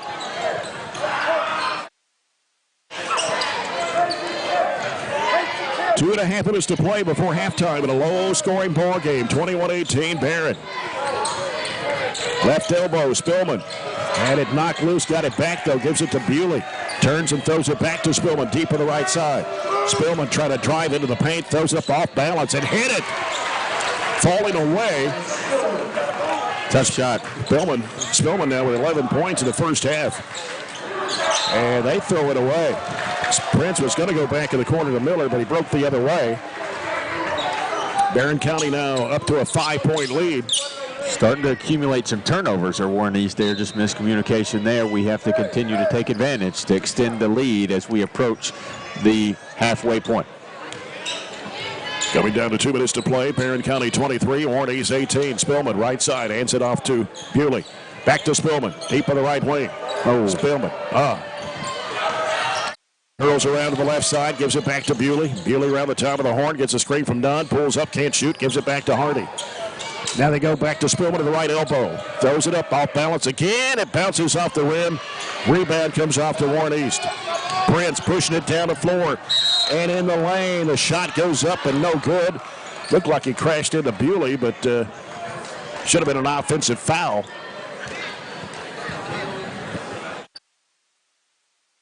So Will Brody Spillman will commit to foul. Will Brody Spillman, his first team's fourth. 42, Gavin Nunn there. The foul is on Nunn, his second. So it's 2 on Nunn. Brings him to line for one additional free throw. So 42 instead of 12. Yeah, and that's the foul came over top. Bray was trying to take a charge underneath, but when you got help, you kind of let him take the charge and see what happened. Prince hits both free throws. He was 16 of 18 coming into tonight. It's a 3-point Barren County lead, 23-20, minute 26 to play in the first half. Left elbow, Decker turns, picks up his dribble now, gives it back to Spillman. Out top, Will Brody Spillman. Now back to Tate. Tate trying to get around his defender, and somebody reached in, and it will be on Prince. That's 2 on Prince. The foul is on Prince, his second. Raiders' third team foul. Number 2. So Prince is going to take a seat over on the Warren East bench, and Doyle comes in to replace him. Spillman in the corner. Decker right-hand side, back out to Bewley. Bewley picks up his dribble, goes back to Spillman. 1:06 to play in the half. Will Brody Spillman in the corner. Now he's covered up by Parsley, needs to do something with it. Goes down inside. Here's Decker with a spin move, puts it up, shot it too hard. And a rebound comes off to Bratcher. Bratcher sends it off in the corner now, going up the baseline, and a reverse up, no good. It came up short, and underneath the basket, Decker had it knocked loose, but Hardy there to grab it. Hardy pushes it into the front court, 42 seconds to play. Now backs away the dribble against Doyle. And a pass deflected up in the air by Doyle, and he takes it. Bounce pass stolen away this time. Hardy's got it. Bounce pass underneath Decker, and he gets hammered there by Parsley, and no call. Goodness gracious alive. Bratcher out of the corner for 3, and he hit it. Big turn of events there. Pulls even with 16 seconds to go. 23-23. Hardy with it for Barren. Down to 8 seconds. Left elbow, Decker looking, down to 4. Going to have to do something with it. Here's Tate Spillman. Tate Spillman fires up a 3, no good. They got fouled in the process, but no call. We're come to halftime here. And it's Barren County 23, Warren East 23. We'll come back with our halftime report brought to you by SCRTC after this break. This is Barren County basketball at WCLU Burgundy 104.7 FM.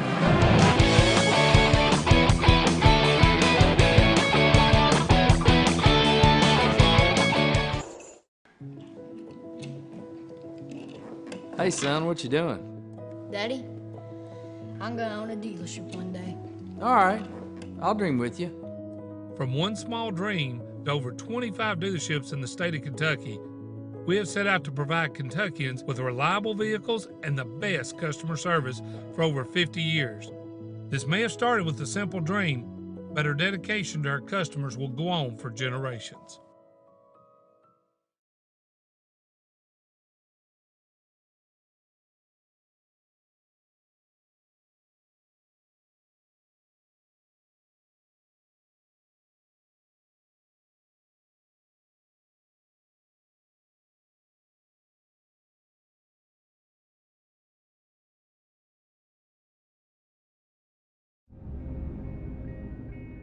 So Aero Safety is an international safety consulting company based right here in Glasgow, Kentucky. We offer a wide variety of services, ranging anything from safety training to administrative services like policy procedures. It's any manufacturing, any industry around our area, we can apply that. And we can also make everything site-specific to the customer. So we make sure we're incorporating the company's policies, procedures, applicable hazards, equipment, things like that, that it's making it more relevant and engaging for the customer.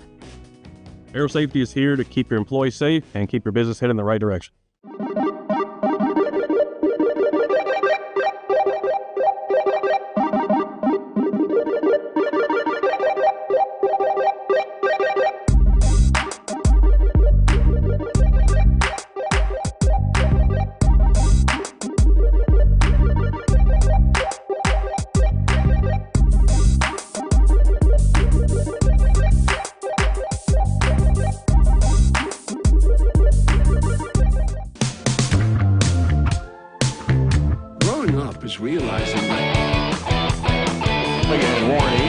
County had a 14 to 11 lead at the end of the first quarter. Got outscored 12-9 in the second period of play as we welcome you to the SCRTC halftime report. SCRTC's alternative to cable is MyStream TV. Switch today and save on your cable bill. Before we go into our halftime stats here, brought to you by Riley Dental Group, we'll give you a scoreboard update from Barren County Judge Executive Jamie Bewley-Burr. And Bowling Green and Glasgow are at halftime. Looks like, according to Chase Landrum, who's broadcasting the game over on 103.1. He says it's a running clock, and Bowling Green leading must have had a 35-point lead. They've cut it to 30 at halftime. It's 50-20 in favor of Bowling Green over Glasgow. And another score: Greenwood boys lead Logan County 50-26 at halftime. And also at halftime, it is Clinton County boys 26, Metcalfe County 18. Warren East had 9 field goals in the first half. 3 of those were three-pointers, and they were 2 of 3 from the charity stripe. Brendan Bratcher and Caleb Prince has 8 points apiece. Bratcher knocked down the 2 threes out of the Jacob Miller had the other 3. Prince had 3 field goals from 2-point range, 2 for 2 from the foul line. Bratcher with 3 field goals, 2 of those threes. He was 0 for 1 from the foul line. As I mentioned, Miller had a 3-pointer. Wyatt Gravel scored a bucket, so did Ethan Sloan. Dane Parsley started the ball game along with Jordan Hogue. They have both failed to score in the first half. Keaton Deal and Cooper Doyle saw action but did not score in the first half. For Barren County, 10 field goals, 1 more than Warren East, but only 1 of those is a 3-point shot. Barren was 2 of 4 from the foul line. And Tate Spillman has has 11 of Barren County's 23 points in the first half. Tate Spillman with 4 baskets, 1 of those the 3-pointer, 2 for 2 from the foul line. Waylon Clemens has scored 6 on 3 field goals. And a field goal apiece for Bray Bewley, Josh Decker, and Gavin Nunn. Decker went to the foul line for a pair and did not connect on either one. And Kate Hardy started the ball game, did not score. Will Brody Spillman, Ian Mannion, and Ben Blackburn saw minutes but did not score in the first half. And we've got a brand new ball game. Robert? Yeah, started on a 10-2 run, and they just kind of whittled away after that. We shot 10 of 23 for 43%, just hit 1 3 for 20. They were 9 of 19, 47. They did hit a couple more threes, and we did 3 of 9 for 33%. Only turned it over twice. They turned it over 6. We out-rebounded a 15-10 with 6 offensive rebounds and only 2 for Warren East. So obviously we got off to a really hot start. There's a little fight, a little toughness that we asked for tonight. Guarding them is not an easy task. Bratcher and Prince have scored double figures in all of their games, averaged 17 and 16 respectively. So they are really good basketball players. Bratcher likes to shoot it a little bit more than Prince. Prince, the driver, he has gotten to the rim a few too many times for us tonight, but Bratcher hasn't got a ton of looks, even though he did knock down 2 of their 3 threes. So what do we need to do here in the second half? We're getting some easy looks, especially inside.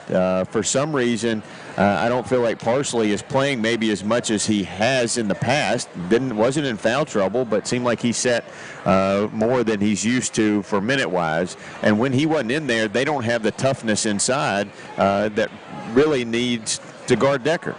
He was getting a ton of looks, and really I think in some of those he was anticipating more contact than he got and just put it up there too hard and wasn't able to score it. So continue to get some looks and maybe even spread it out a little bit more. I liked how we started the game. We spread the floor, and I don't know if that was in honor of Tommy Compton's 4 corners that he used to do, but we really had it spread out, and that created driving lanes. That made us hard to guard, and they had to kind of pick and choose what they did, and Waylon got us off to a really good start, and then only had 1 bucket after those first couple. So hopefully we can kind of get back to some offensive ways and they don't get hot knocking down some of those threes, averaging 7 threes a game. 10 short of their average here in the first half, average 66, just put up 23. So we've done a pretty good job overall guarding them. We just need to find a lot more of that there in the second half. John Butler just reports to us that Greene County beats Caverna tonight, the big 18th district matchup. Greene County 58, Caverna 49.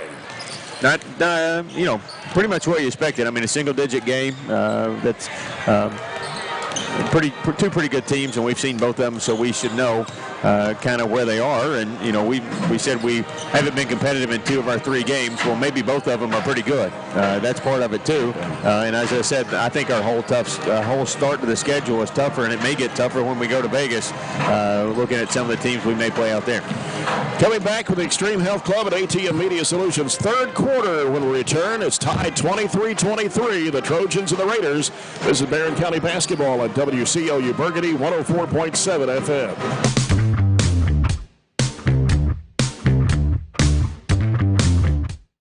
Everyone who told you to eat your breakfast when you were little was actually eating this for breakfast. It's your turn to take your place at the breakfast table and savor the taste of culinary independence with freshly toasted bagels at McDonald's. Indulge in the breakfast you've always wanted and start the day off the right way, your way. Ba-da-ba-ba-ba.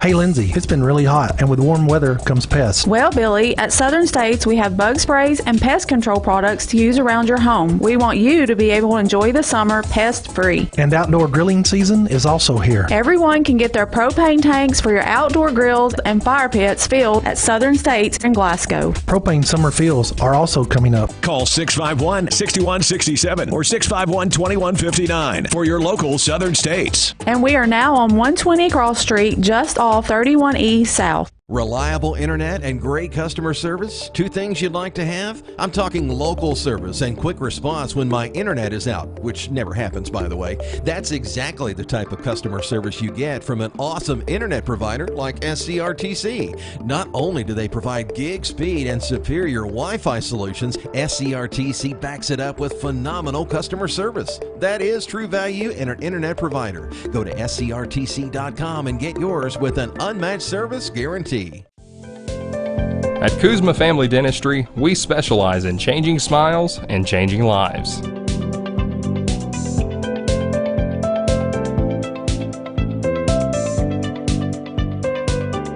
If you'd like to experience this wow factor transformation that not only can change your smile, but change your life, give Kuzma Family Dentistry a call at 270-651-2638. Located at 501 West Main Street in Glasgow. If you have tomorrow, the Trojanettes are in action at 12:15 over at Bowling Green High School, the State Farm Classic 4th Region Challenge, taking on Cumberland County. We'll have the broadcast here at 12 noon tomorrow on WCLU Burgundy 104.7 FM. Then we'll be back at Barren County High tomorrow evening as the Trojans take on the LaRue County Hawks at 5 o'clock. We'll have that broadcast as well here at 4:45. Robert will be with me tomorrow for the Barren-Cumberland game. John Butler will be with me tomorrow night for the Barren Trojans game against LaRue County. 6 games tomorrow for the State Farm Classic down at Bowling Green High, and there's 5 at Barren County tomorrow starting at 12 noon. It's a tough start for the girls. Tough game tonight. Less than 24 hours. We're right back down here again tomorrow. Caleb Prince with the basketball for Warren East. Hands it out there to Hogue. He'll give it off to Bratcher now. A little weave going on with Prince. Prince, top of the key, cuts back left. Left of the lane, turns, spins, goes down inside, knocked away. And Barren County's coming up with it. Here's Cade Hardy. Gets rid of it to Bewley. Now Bewley will work, dumps it in there to Clemens against Parsley. Clemens, nice pass underneath the Spillman, puts it up and in. Little action there both ways. You had a lot of options. You had Bray in the corner. You had Tate cut, and so I like that little wrinkle to our X play. 13 now for Tate Spillman. Working with it. And wow, what a shot with a left hand. Ho gets his first 2 points of the game, and a steal, jump stop, puts it up. Good, Prince. Warren East has taken the lead. Couldn't even write that one down quick enough before they had already gotten another bucket. Just threw it away, 27-25. Warren East now with a 2-point lead. 1 minute gone here in the third. Jumps to Bewley on the left wing, gets a screen from Deckers, picks up his dribble, goes right side with it to Spillman. Over it goes to Hardy in the right corner, gets a screen from Clemens. And now Hardy working against Dane Parsley. Sends it back out front to Bewley. Swings over the left side now to Tate Spillman. Tate Spillman trying to make a move on his defender. Goes inside, dumps it off underneath. And what we got? A ball knocked out of bounds. Yep.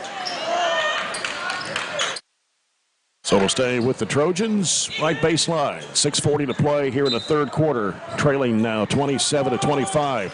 They work it into Decker. Kicks it back out. Clemens fakes a three, throws up a floater, and he hit it. They left him wide open. There wasn't anybody within 10 feet of him. So running one-hander in the middle of the lane. And that's Clemens' 8th point of the ball game. We're tied at 27. That's a contribution that you'd love to see from Waylon every night. 8 to 10 points. Yep. Prince gets away from Spillman, puts up the shot, missed it, got his own rebound, trying to go back up, and he got it to roll in. Pete went for the steal, the block, and then when he flew by, there wasn't anybody there to get the offensive board so he could get the putback. 12 points for Caleb Prince, 29-27, Warren East by 2. 2 minutes gone here in the third. Here's Bewley in the right corner, guarded by Prince. Hasn't put down the dribble yet. Gets a screen from Clemens. Curls around left, goes into the paint, gives it out to Hardy. Hardy fakes, drives, throws up it off the glass. It's no good. And the ball tipped out of bounds by Warren East underneath. Barren will get it back. Just a little too hard off the backboard there to get it to fall in. Clemens bounces in play to Bewley, out to Spillman. Now Spillman looking, had it poked away, out of bounds. And it'll stay with the Trojans.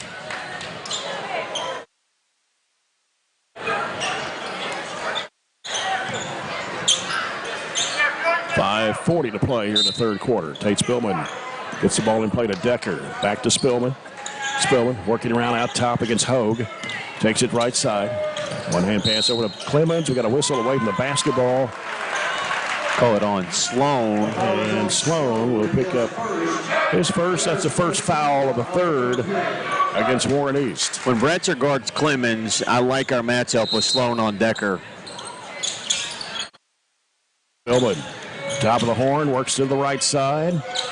Bounces down low to Decker. He's posted up in there. They've got double team, though. Gives it back to Hardy. Now back down low to Decker. Backtracking in, trying to muscle his way up. Puts it up and in. There's the advantage on that matchup. Had to repost it, but kept fighting to get it to go in. 3-point try for Prince. He nailed it. Not his norm stepping out and shooting those threes, but shot that one with confidence. And a full timeout here called by Warren East with 5:07 to play in the third.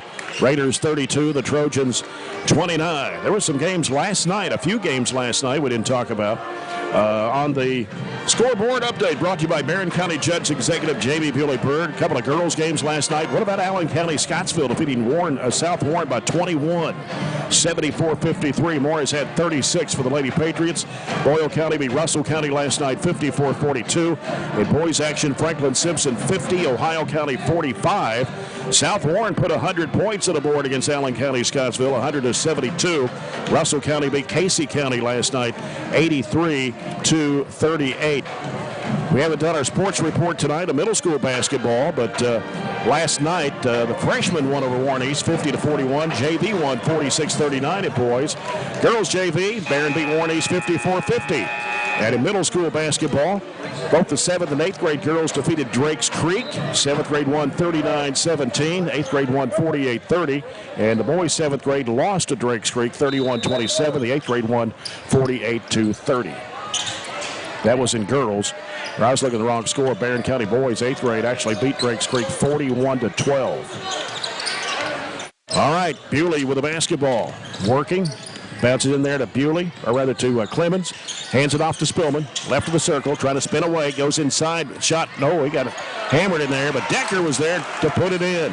Decker's man went to help. That was Sloan went to help on Tate. 32-31. We got a foul as Decker takes a charge. He hit him square in the middle of the 3 and the 2 right there. That was an easy charge call. And quickly he is replaced. Sloan picks up his second. He goes to the bench. As Grayville has checked back into the Warren East lineup. It's 32-31 Raiders. 4:41 to go here in the third period. A couple other updated scores here. Bowling Green leads Glasgow after 3, 65-34. And Greenwood leads Logan County 69-36 after 3 periods of play. Hardy having trouble getting the ball in play. Spillman comes to get it. Prince all over him as he tries to get it in front court. Takes it to right side. He's going to drive to the bucket. Has it blocked by Grable. And fighting for the loose ball. We got a whistle. And what do we got? A foul? He didn't whistle a foul. He just pointed. So Tate came back in, tried to establish 2 feet.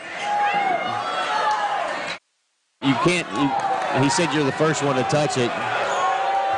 All you have to do is reestablish it. That's not a rule.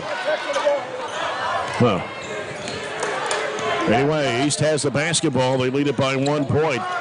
Prince trying to penetrate, hooks it back off to the left side in the corner. Bratcher a 3, got it. Quick ball movement. When they needed a bucket, he stepped up and hit a 3, and it's really kind of changed the game a little bit.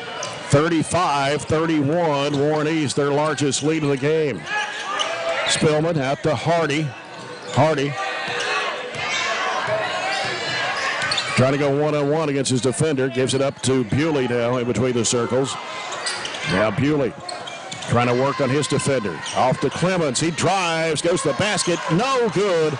And the rebound comes off to Parsley. An open drive to the bucket, just couldn't finish it. 35-31. Here's Grable in the circle over to Prince, deep on the right wing. So he brings it back out. 3.5 minutes to play in the third. Raiders with a 4-point lead. Here's a 3-point try. Nailed. Timeout. Hogue gets his second basket of the night, which that's a 3, and it's 38-31 Warren East, their largest lead of the game at 7. And a Scooters Coffee timeout for the Trojans. 3 threes. They had only 3 threes in the first half. They come out and hit 3 pretty much back to back to back here, and Hogue is only averaging 8 points, but he's a clearly capable scorer as he had 21 in their win over Butler County. So very quickly the game can change. When we go on a little bit of a drought, we've had a few empty trips in the last few, and they have just flipped it on us and made 3s. Of course, Warren East averages 7.5 threes a game, shooting right at 30% on their 3-point attempts per game, and really shoot well on the free throw line. You don't want them on the line. They shoot 75.5% as a team. Barren down 7 now, 38-31. Bewley with the basketball, bounces it off to Clemens. They work it down inside. Here's Decker, can't finish it. Has his own rebound, and somebody reached around him to foul, and it will be charged to 23, and that is Dane Parsley. His second, that'll be 3 on the Raiders here in the quarter. And Josh Decker heads to the free throw line for 2 shots. Decker is 0 for 2 tonight. First one is up, and it is no good.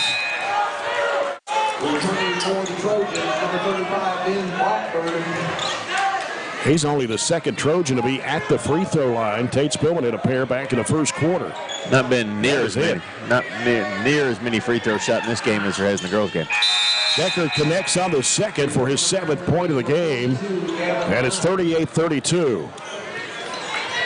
Gavin Nunn to come in to give Josh Decker a break here. Down to 3:07 to play. Barren is down 6. 38-32. Prince with the basketball for Warren East. Gets a screen from Grable. Takes it to the right side. Kicks it out now to the left side of the floor. Hogue. Hogue gets trying to get around Bewley, and Bewley fouled him. That's going to be his first. Bewley fouled him before he got pushed off. It's the first foul of the quarter for Barren County. And Bratcher sends it in play out to Grable. He'll get rid of it out to Prince. 2:50 to play in the third quarter. And Prince working out front. Takes it to the left side. Now cuts back right, goes into the paint, had it smacked out of his hands and out of bounds. Thought it went off Prince, so that's what Tate Spillman thought.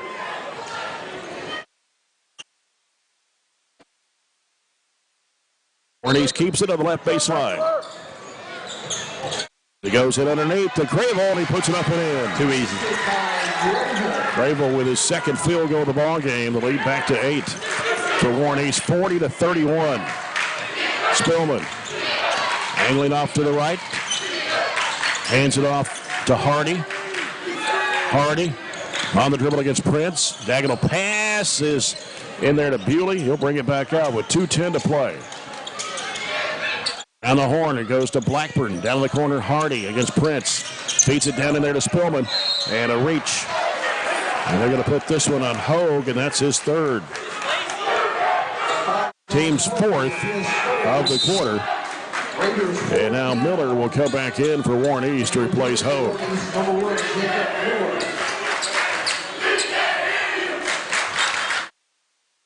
Hardy will toss it in. Barren down 40-32. 2 minutes to play in the third quarter.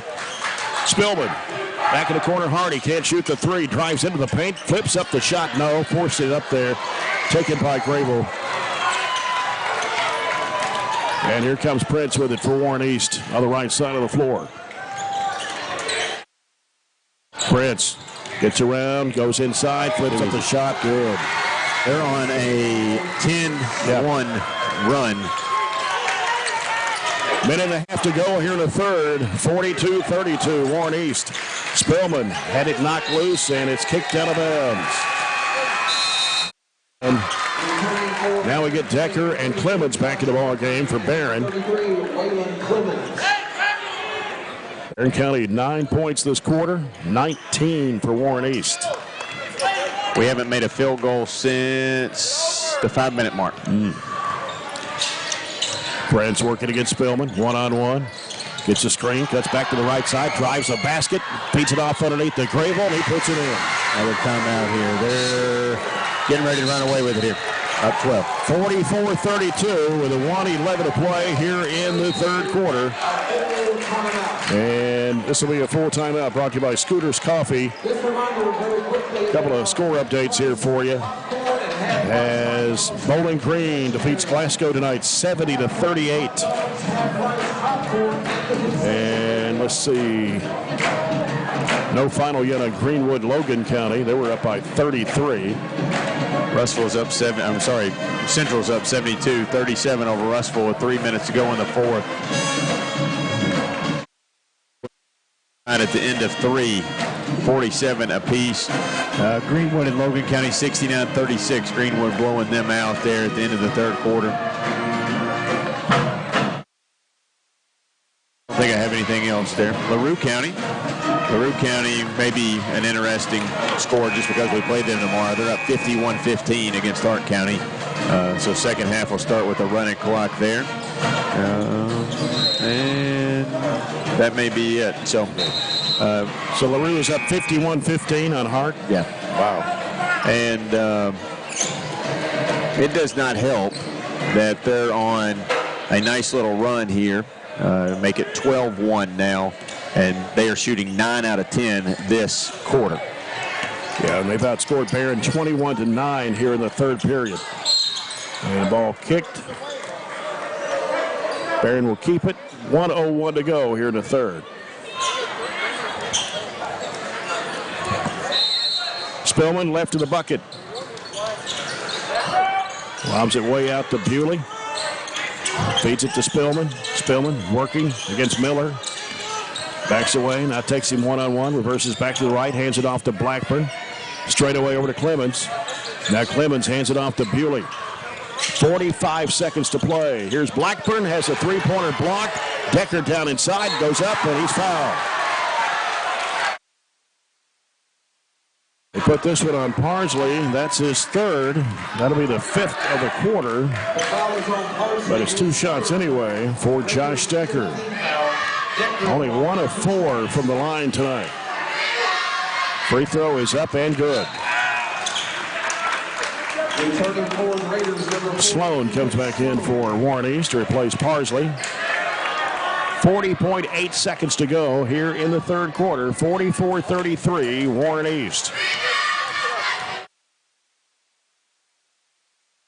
Second shot for Decker is in there. Gavin Nunn will return to the Trojan lineup for Ben Blackburn. Lead is 10 for Warren East at 44-34.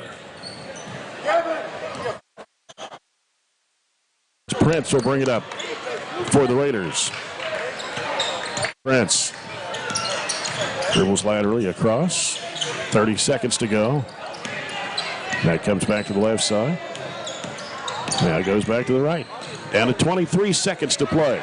Trying to go for one, aren't they? Yeah. Prince dribbles between his legs. 15 seconds to go. Prince back left side, then reverses back right. 8 seconds to play.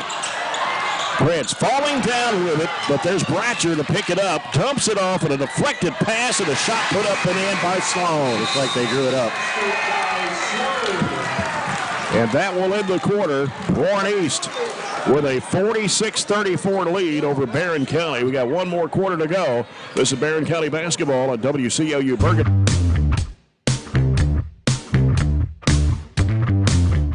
Haven't heard? There's a new approach to banking. It's called Kasasa, and you'll find it at the People's Bank. Your free Kasasa checking account offers you monthly cashback rewards. The Kasasa cash checking account can earn you a very high interest rate on your balance. Then link Kasasa Saver, and you'll also get a high rate on your deposits. Grow with Kasasa at the People's Bank in Glasgow, Cave City, and Barren. The People's Bank, working for you. Restrictions and qualifications apply. Restrictions may vary. Contact the People's Bank for details and to learn more. Get a great deal on select Kubota equipment. The BX Series is the #1 selling subcompact tractor in the U.S. The versatile lineup is built to help you make the most of your land. Right now, bring home select Kubota equipment for 0 down, 0% APR for up to 72 months on select BX models. Now through September 30th. See us or go to KubotaUSA.com for full disclaimer. Your local Kubota dealer is J&J Sales, 1311 West Main Street in Glasgow.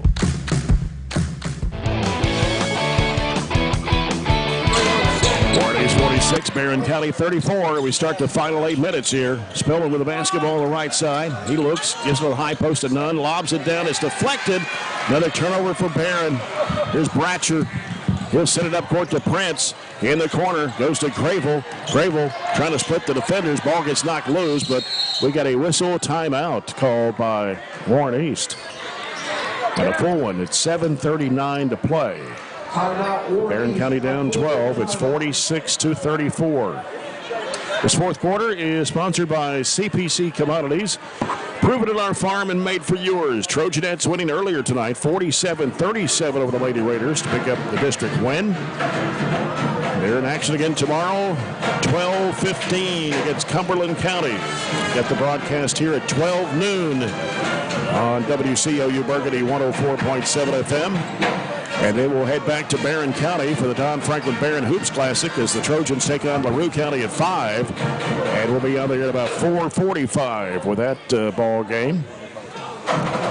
Starts out tomorrow morning at 10:30 down at Bowling Green. Allen County, Scottsville takes on Greenwood, which Barren will follow that game against Cumberland County. Clinton County and Russellville, Metcalf against Logan, Glasgow against South Warren, and Warren East against Bowling Green.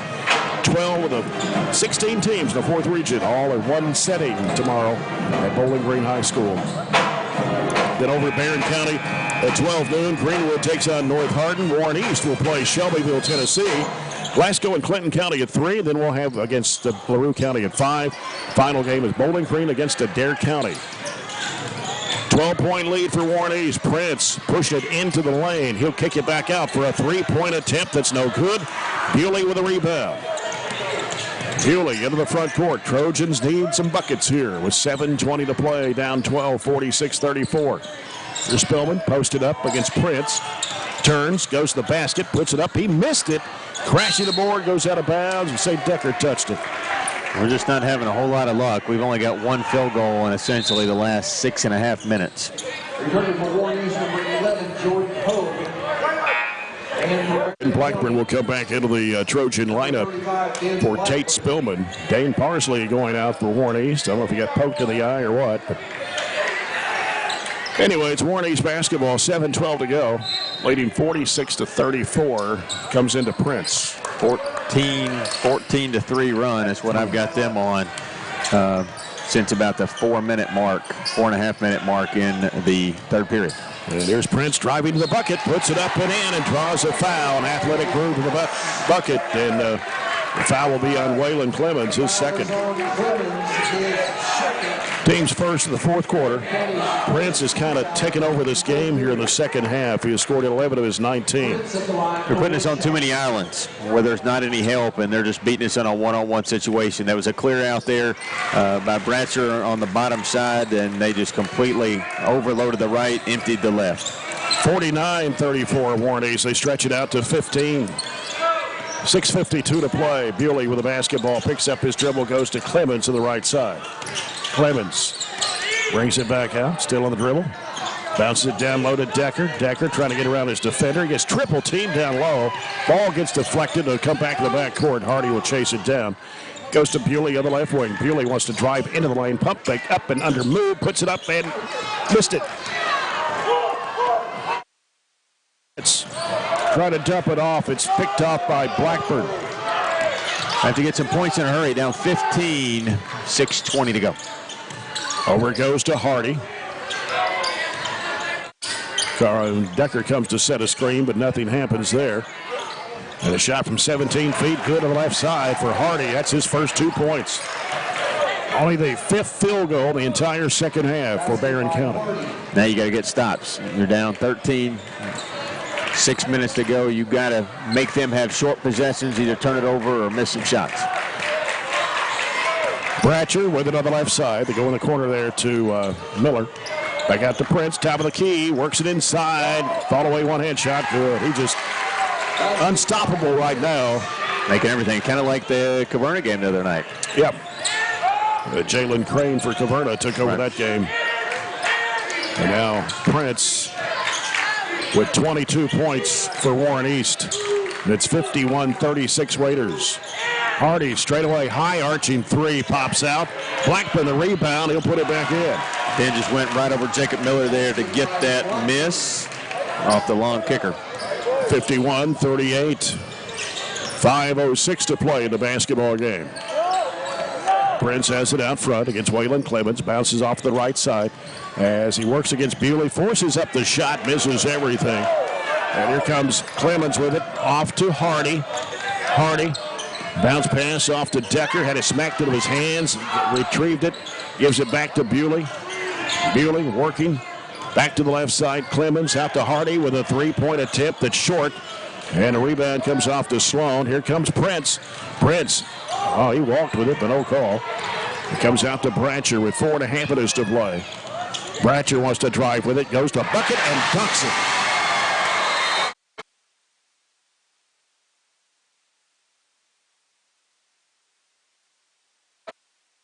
Bratcher elevated on that one, and he's got 13 now. Full timeout with 4:25 to play. Warren East 53, Barren County 38. Barren County has only scored 15 points this entire second half, and Warren East scored as many points in the third quarter as they did in the first half. Not doing anything fancy, just again, ISO. They really just moved Prince completely all the way up, really in front of their bench, and left the whole rest of the side. Left side cleared out for Bratcher there just to take us down the lane. I understand that Bratcher and Prince are really good scorers, but you cannot be camped out all the way over there on the right side and not pay attention to and give a little bit of extra help on the defensive end. And as I said earlier, too many islands. We're left on too many islands, and they're too quick, beating us off the bounce right now. You should not be in a one-on-one isolated situation on the backside, and that's where we are, and that's why we just haven't been able to keep up with their offensive pace. You know, they beat a South Warren team that scored 100 last night in their first game. So, you know, they're able to defend a little bit. They're able to score. They're not a bad basketball team, and they have two guys that really score it and then some size on the inside that do not let you just drive at will. Yeah, they hit 11 threes against South Warren in that one-point win. They go down low to Decker, turns, and it blocked the foul. And this one will be on Bratcher, his first. And that will send Josh Decker to the free throw line where he is 3 of 6. Not very many free throws in this game. First one drops in for Decker. feel like Decker shot the majority of the free throws in the game. Well, he has. He's 4 of 7 now. Warren East is only 3 of 4 for the game. 53-39. Decker fires, misses, and ball. Say Spillman knocked it out of bounds. We're going to go 1-2-2 here, see if we can change something. 4:15 left. Barren County down 14. It's 53-39. Prince sends it over to Bratcher. Bratcher goes back to Prince. Now Prince splits the defenders, goes left side over to Bratcher. Bratcher being chased out there. The foul will be charged to Mannion. Ian Mannion, that'll be his first, team second. It's WCDS 1230 AM, 104.7 FM Glasgow. WCLU Burgundy 104.7 FM, WCLUradio.com/Trojans-Sports. As Prince works against Mannion, gets it across over to Bratcher, lobs it back over to Prince. Prince to the right side, gets rid of it in the corner. Barren County trying to trap the ball. Bratcher sends it back over to Prince. Now Bratcher, left side corner to Miller. Back out front to Prince, being chased, and a reach around foul on Spillman. That'll be his second, team's third. The foul is on Spillman, his second. Barren County's third team foul. Like you said, we're not going to really get any benefit out of putting them at the line right now because they shoot it well. And here's Hogue in a trap, gives it to Prince. Now Bratcher with it, trying to split the defenders. He lost the handle, he walked with it anyway. And here goes Hardy, gets it spiked down by Prince. As he works it into the front court, weaves through traffic, goes up with a shot. No. They've got it partially blocked by Decker. They're Spillman to the other end, puts it up, it rolled off the rim, and Dane Parsley with a rebound for Warren East. So we come down to the 3-minute mark, 53-39 the score.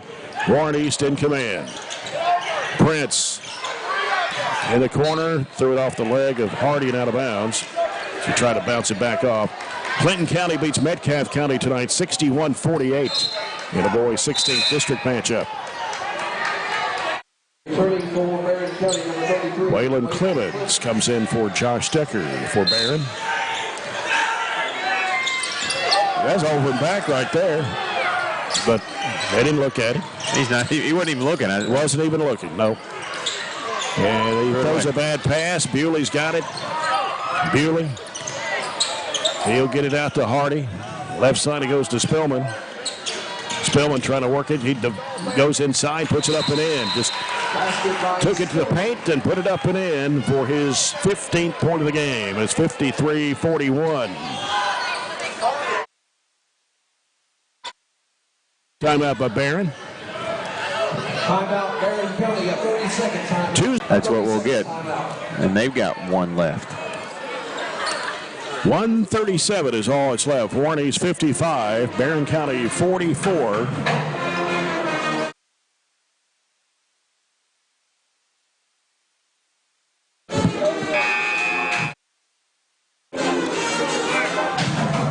Trojans have only scored, well, they scored 46 against Caverna on Monday night. Scored 38 against Greene County, but scored 70 against Elizabethtown. Yeah, this isn't going to help that average go up here tonight. No. As the ball comes out to Prince. Prince in a trap. Diagonal pass off the right side. 90 seconds to play. And now underneath, here is Bratcher. Foul out of the floor. Bewley. No, it's Clemens, I'm sorry. Yes. His fourth. Two shots for Brendan Bratcher. Bratcher's knocked down 3 threes tonight. 13 points. And really, you know, Prince and Bratcher are their 2 top scorers, and that's what they've done tonight, too. Yeah, you know, Hogue had 21 against Butler County Monday night, but it's usually Prince and Bratcher. They're the scoring load. They're the focus. Everybody else is just kind of ancillary. Yeah. And Bratcher knocks both of those down. 57-44, a minute 23 to play. Here's Decker on the left elbow, dribbles it out to the wing. He'll give it to Spillman. Spillman trying to get around Prince, leaves it out with Bewley. Straight away, three in between the circles is no good. Ball tips out long and chased down by Clemens. He'll give it back to Spillman. Spillman baseline fall away, air ball, and taken by Bratcher. And he's going to be fouled with 1:02 left to go in the game. It will be on Will Brody Spillman. And that will send Bratcher back to the charity stripe. They are 5 for 5, 7 for 8 for the ball game as a team. 5 of 5 here in the fourth quarter. Here's Bratcher's free throw toss. It rolls in. 16 now for Bratcher. 58-44, Warren East. And 59-44. To play the basketball game. Here's Bewley with it for Barren County. Into the front court against Prince. Dribbles off to the left side. Now finds Will Brody Spillman underneath, and he puts it up and in.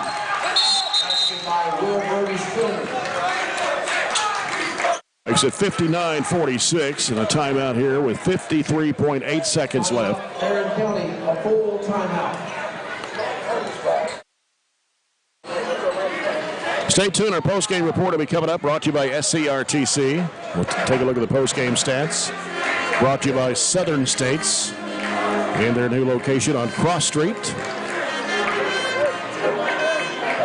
Try to have one more look at the scoreboard update, and we'll have Coach Cunningham for Coach's Comments, brought to you by Edward Jones Financial Advisors, Jamie Harris, and Sheila Perkins. Again, our broadcast schedule tomorrow, the Trojanettes against Cumberland County, 12:15 down at Bowling Green High, the Safe Farm Classic 4th Region Challenge. I'll be here at 12 noon here on 104.7 FM.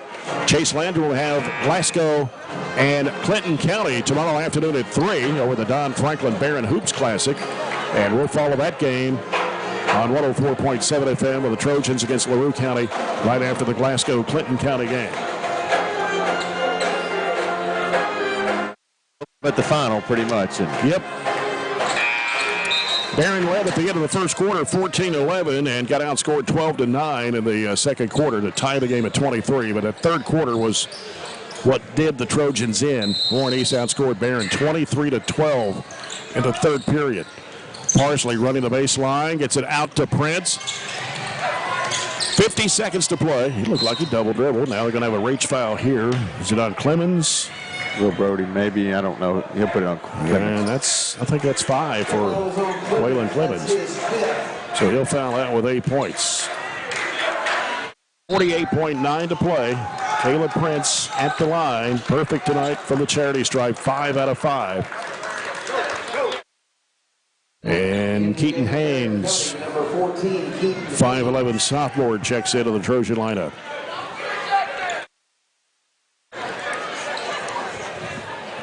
Prince for 2, the first one in and out. First miss. After they hit 7 of 7 here in the fourth quarter. One more for Prince. It's on the way, and he got that one. 60-46, Warren East. 47 seconds to play. Bewley with the basketball, trying to get around Prince. Goes in for the shot. He can't make it, but he's fouled. How many shots tonight just have fallen off the front? That's his third. Raiders' second foul of the quarter for the Raiders. Bray Bewley, only 2 field goals tonight. A 3 and a 2. First one is good. 60-47.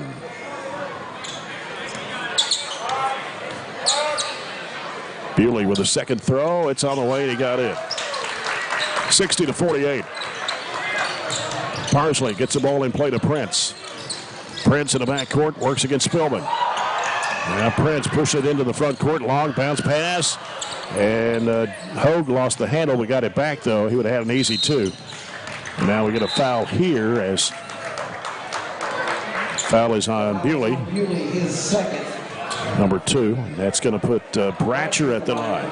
It's been Prince and Bratcher. Bratcher and Prince. Free throw good for Bratcher. He's 5 out of 6 after missing his first one. He's hit 5 in a row.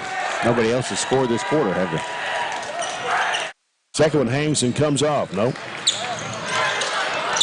61-48, 25 seconds to play. Spillman drives, throws it up on the run, and banked it in for point number 17.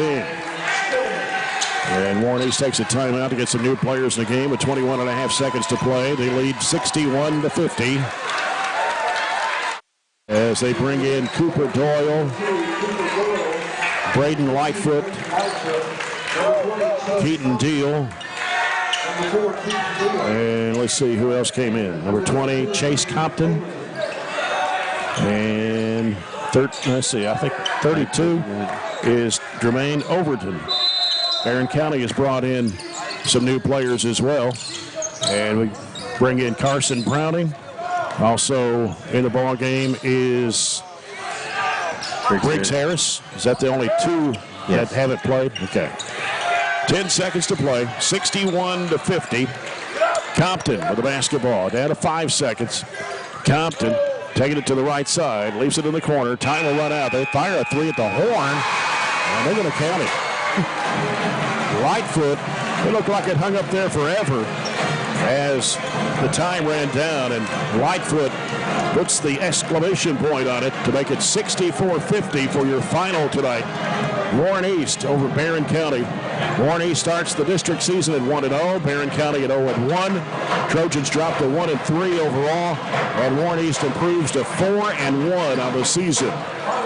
64-50, Warren East over Barren County. We'll return with our post-game report in a moment. This is Barren County basketball on WCLU Burgundy 104.7 FM.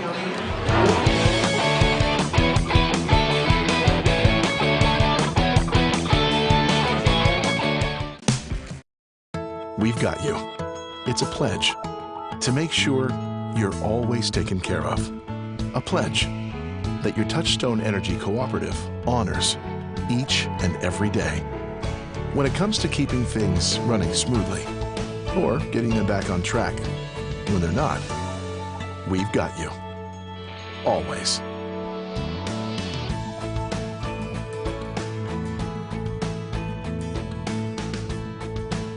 Extreme Health Club and Extreme Fitness for Women, both with 24-hour access.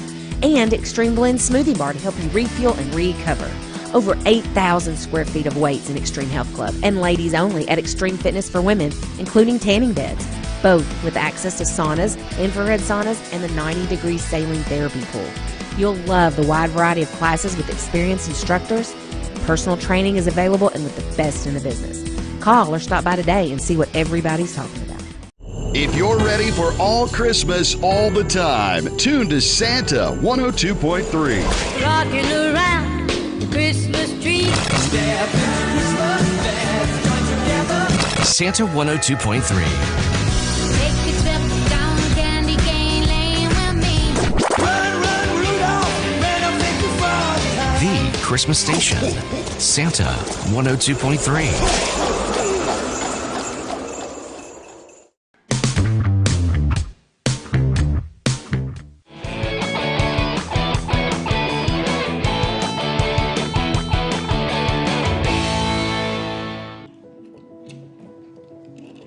Hey, son, what you doing?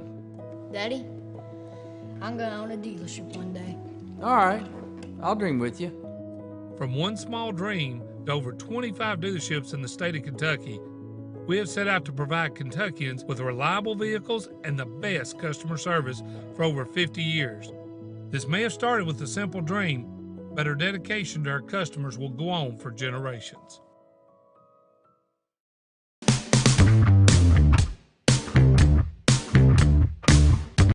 6:34, Warren East after 3, and they go on to win 64-50 to pick up their 4th win of the season against one loss and 1-0 in district play. Barren drops to 1-3 overall, 0-1 in district play.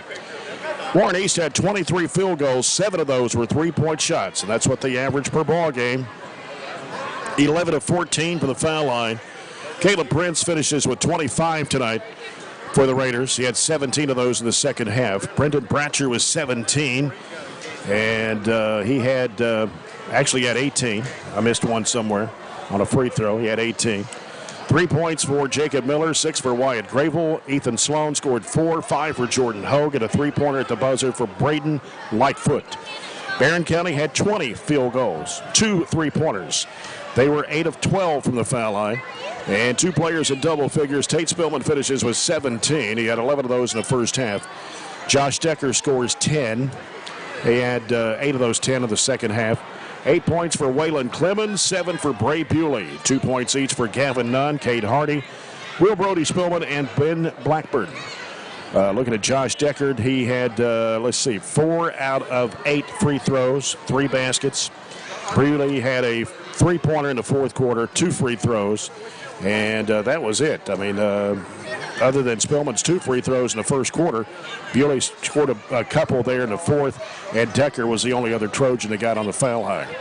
But Caleb Prince, 25 tonight, 17 in the second half.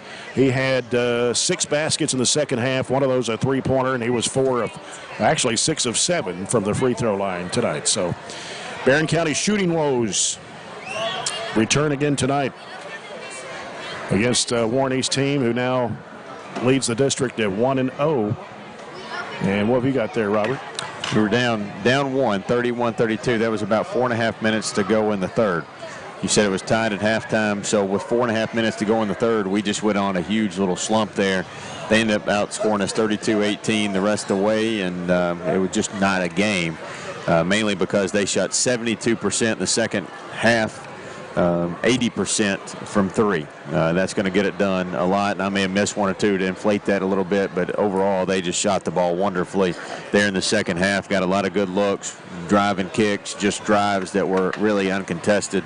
20 of 45 for 44% overall. We hit 2 of 11 from 3 for 18. They were 23 of 38 overall, 61%, 9 of 14 from 3 for 64. So another team shoots lights out against us, and another team beats us there on the scoreboard by 14. We didn't turn it over very many times. I mean, you turn it over 3 times and you don't lose very many. They turned it over 7. We out-rebounded them 23-19, especially on the offensive end, 10-3. So we don't turn it over very many. We out-rebound them. We just didn't defend, and they shoot the ball really well. And another night where we struggled down the stretch. Great first half. Great first half. We defended well.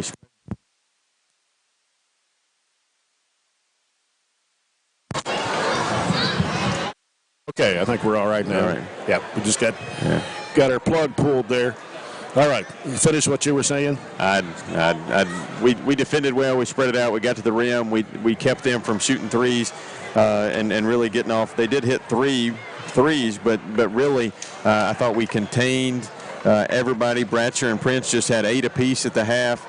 So, overall we kind of kept everything in check, and then we have to find ways when we're not scoring it to still stay in the basketball game because we defend. We can't just defend out of necessity there when we're trying to catch up. We've got to defend for 32 minutes to have a chance, and we clearly have to score more than 50 points a basketball game to win. We're doing good most quarters to average. We have 14, 9, and 12 there in the first 3 quarters. So you're hovering right around the 10, 11 point mark for each quarter. It's got to be better than that. Yeah. We'll be back with more post-game in a moment. Trojans fall 64-50 at Warren East. This is Barren County basketball at WCLU Burgundy 104.7 FM.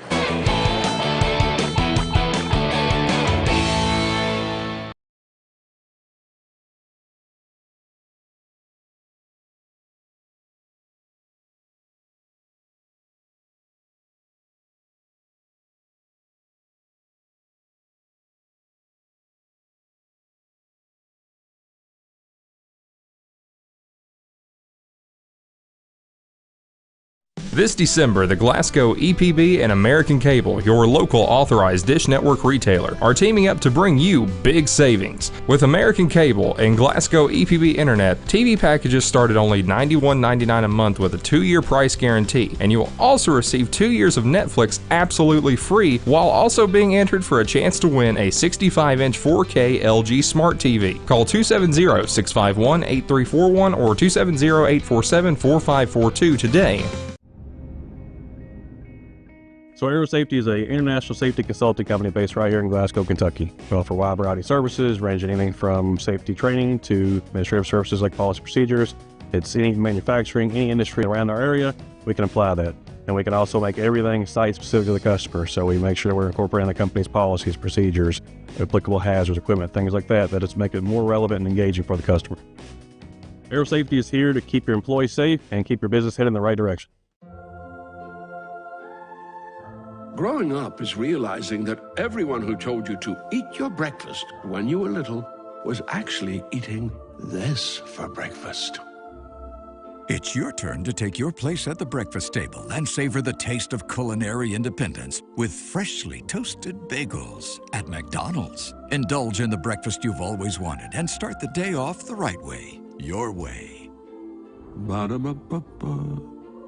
Hey Lindsay, it's been really hot, and with warm weather comes pests. Well, Billy, at Southern States, we have bug sprays and pest control products to use around your home. We want you to be able to enjoy the summer pest-free. And outdoor grilling season is also here. Everyone can get their propane tanks for your outdoor grills and fire pits filled at Southern States in Glasgow. Propane summer fills are also coming up. Call 651-6167 or 651-2159 for your local Southern States. And we are now on 120 Cross Street, just off 31E South.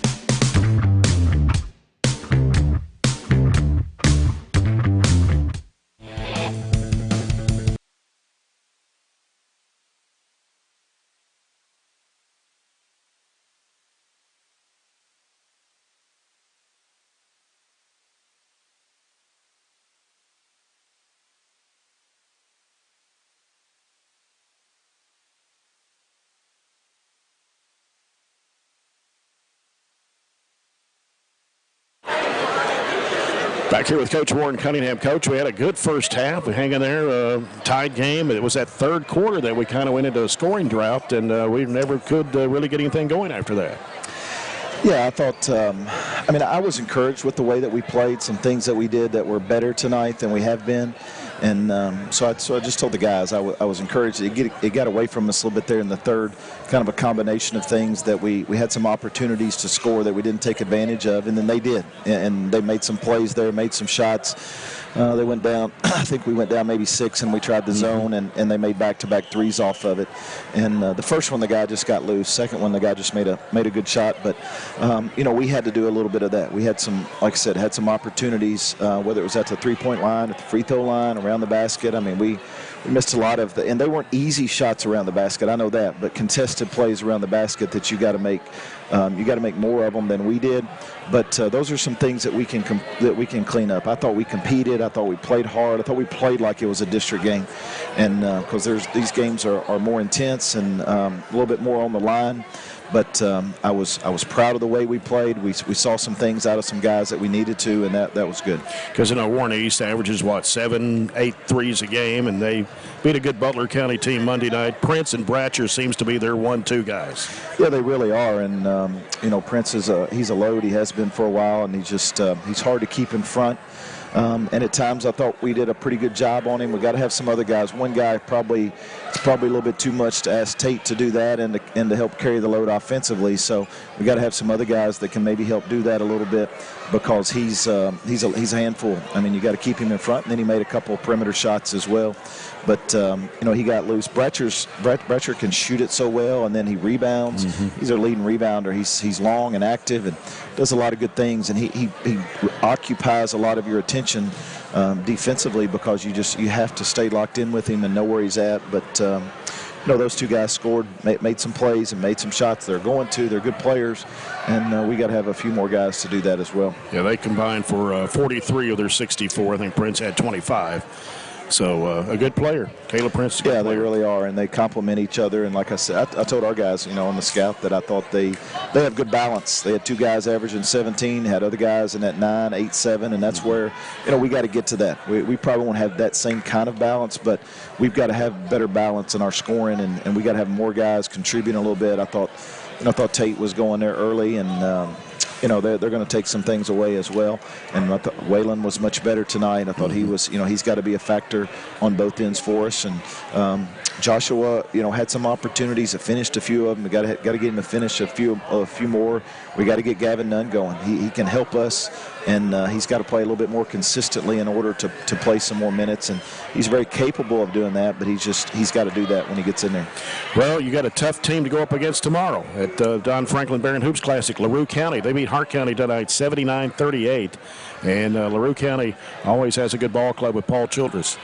They do. They've got a really good team, one of the best teams in the 5th. Kind of we're taking a tour of the 5th, especially all the best teams. So we've got them tomorrow. They shoot it really well, and they run a lot of really good stuff. We've scrimmaged them and played them off and on for several years, so we're very familiar with the coach and the job that he does there and their team. So I haven't watched any film yet. Coach G's doing the scout for tomorrow, but I know that they'll run a lot of good stuff. They've got guys that can shoot it. They've got a transfer that makes their team even better, and they've got a really good team. So we'll have to guard well, and hopefully we can use this tonight to build off of, and some things that we did well that hopefully we can build on and continue to climb. It's going to take us a little bit of time, and like I said, I thought we showed some signs of improvement tonight. He's talking about the 18th district. This will be the 3rd team of the 18th district out of the 4 that you've played here in the first 2 weeks of the season.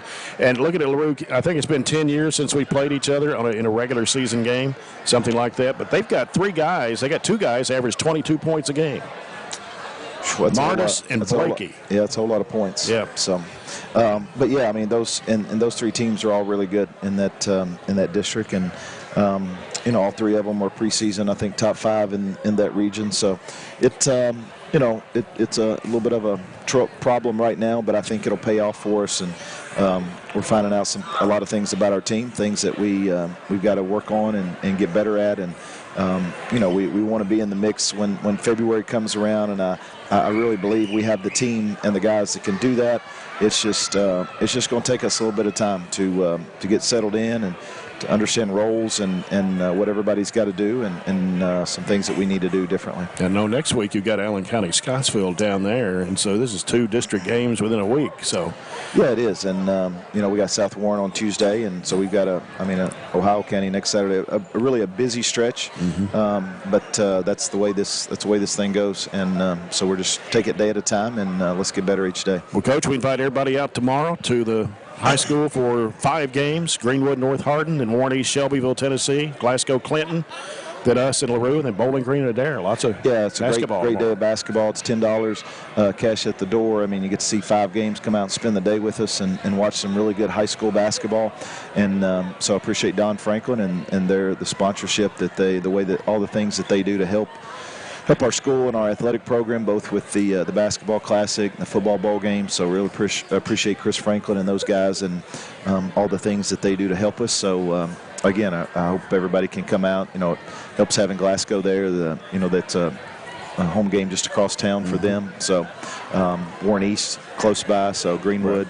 So we've got several local teams, and then the 2 teams at the end of the day are 2 really good teams. Bowling Green and Adair should be a heck of a matchup. So good day of basketball, so I hope everybody can come spend the day with us. All right, Coach, see you tomorrow. All right, thanks, Jay. Coach Warren Cunningham, the Trojans in a district game here tonight at Warren East, falling 64-50 to the Raiders to go to 1-3 on the season. That's going to about wrap up our broadcast tonight here in Bowling Green at Warren East High School. Again, their final scores in the girls' game: Barren County wins 47-37 over Warren East, and in the boys' game, Warren East 64, Barren County 50. Again, tomorrow, here's our lineup at 12:15 of the State Farm Classic at Bowling Green High School.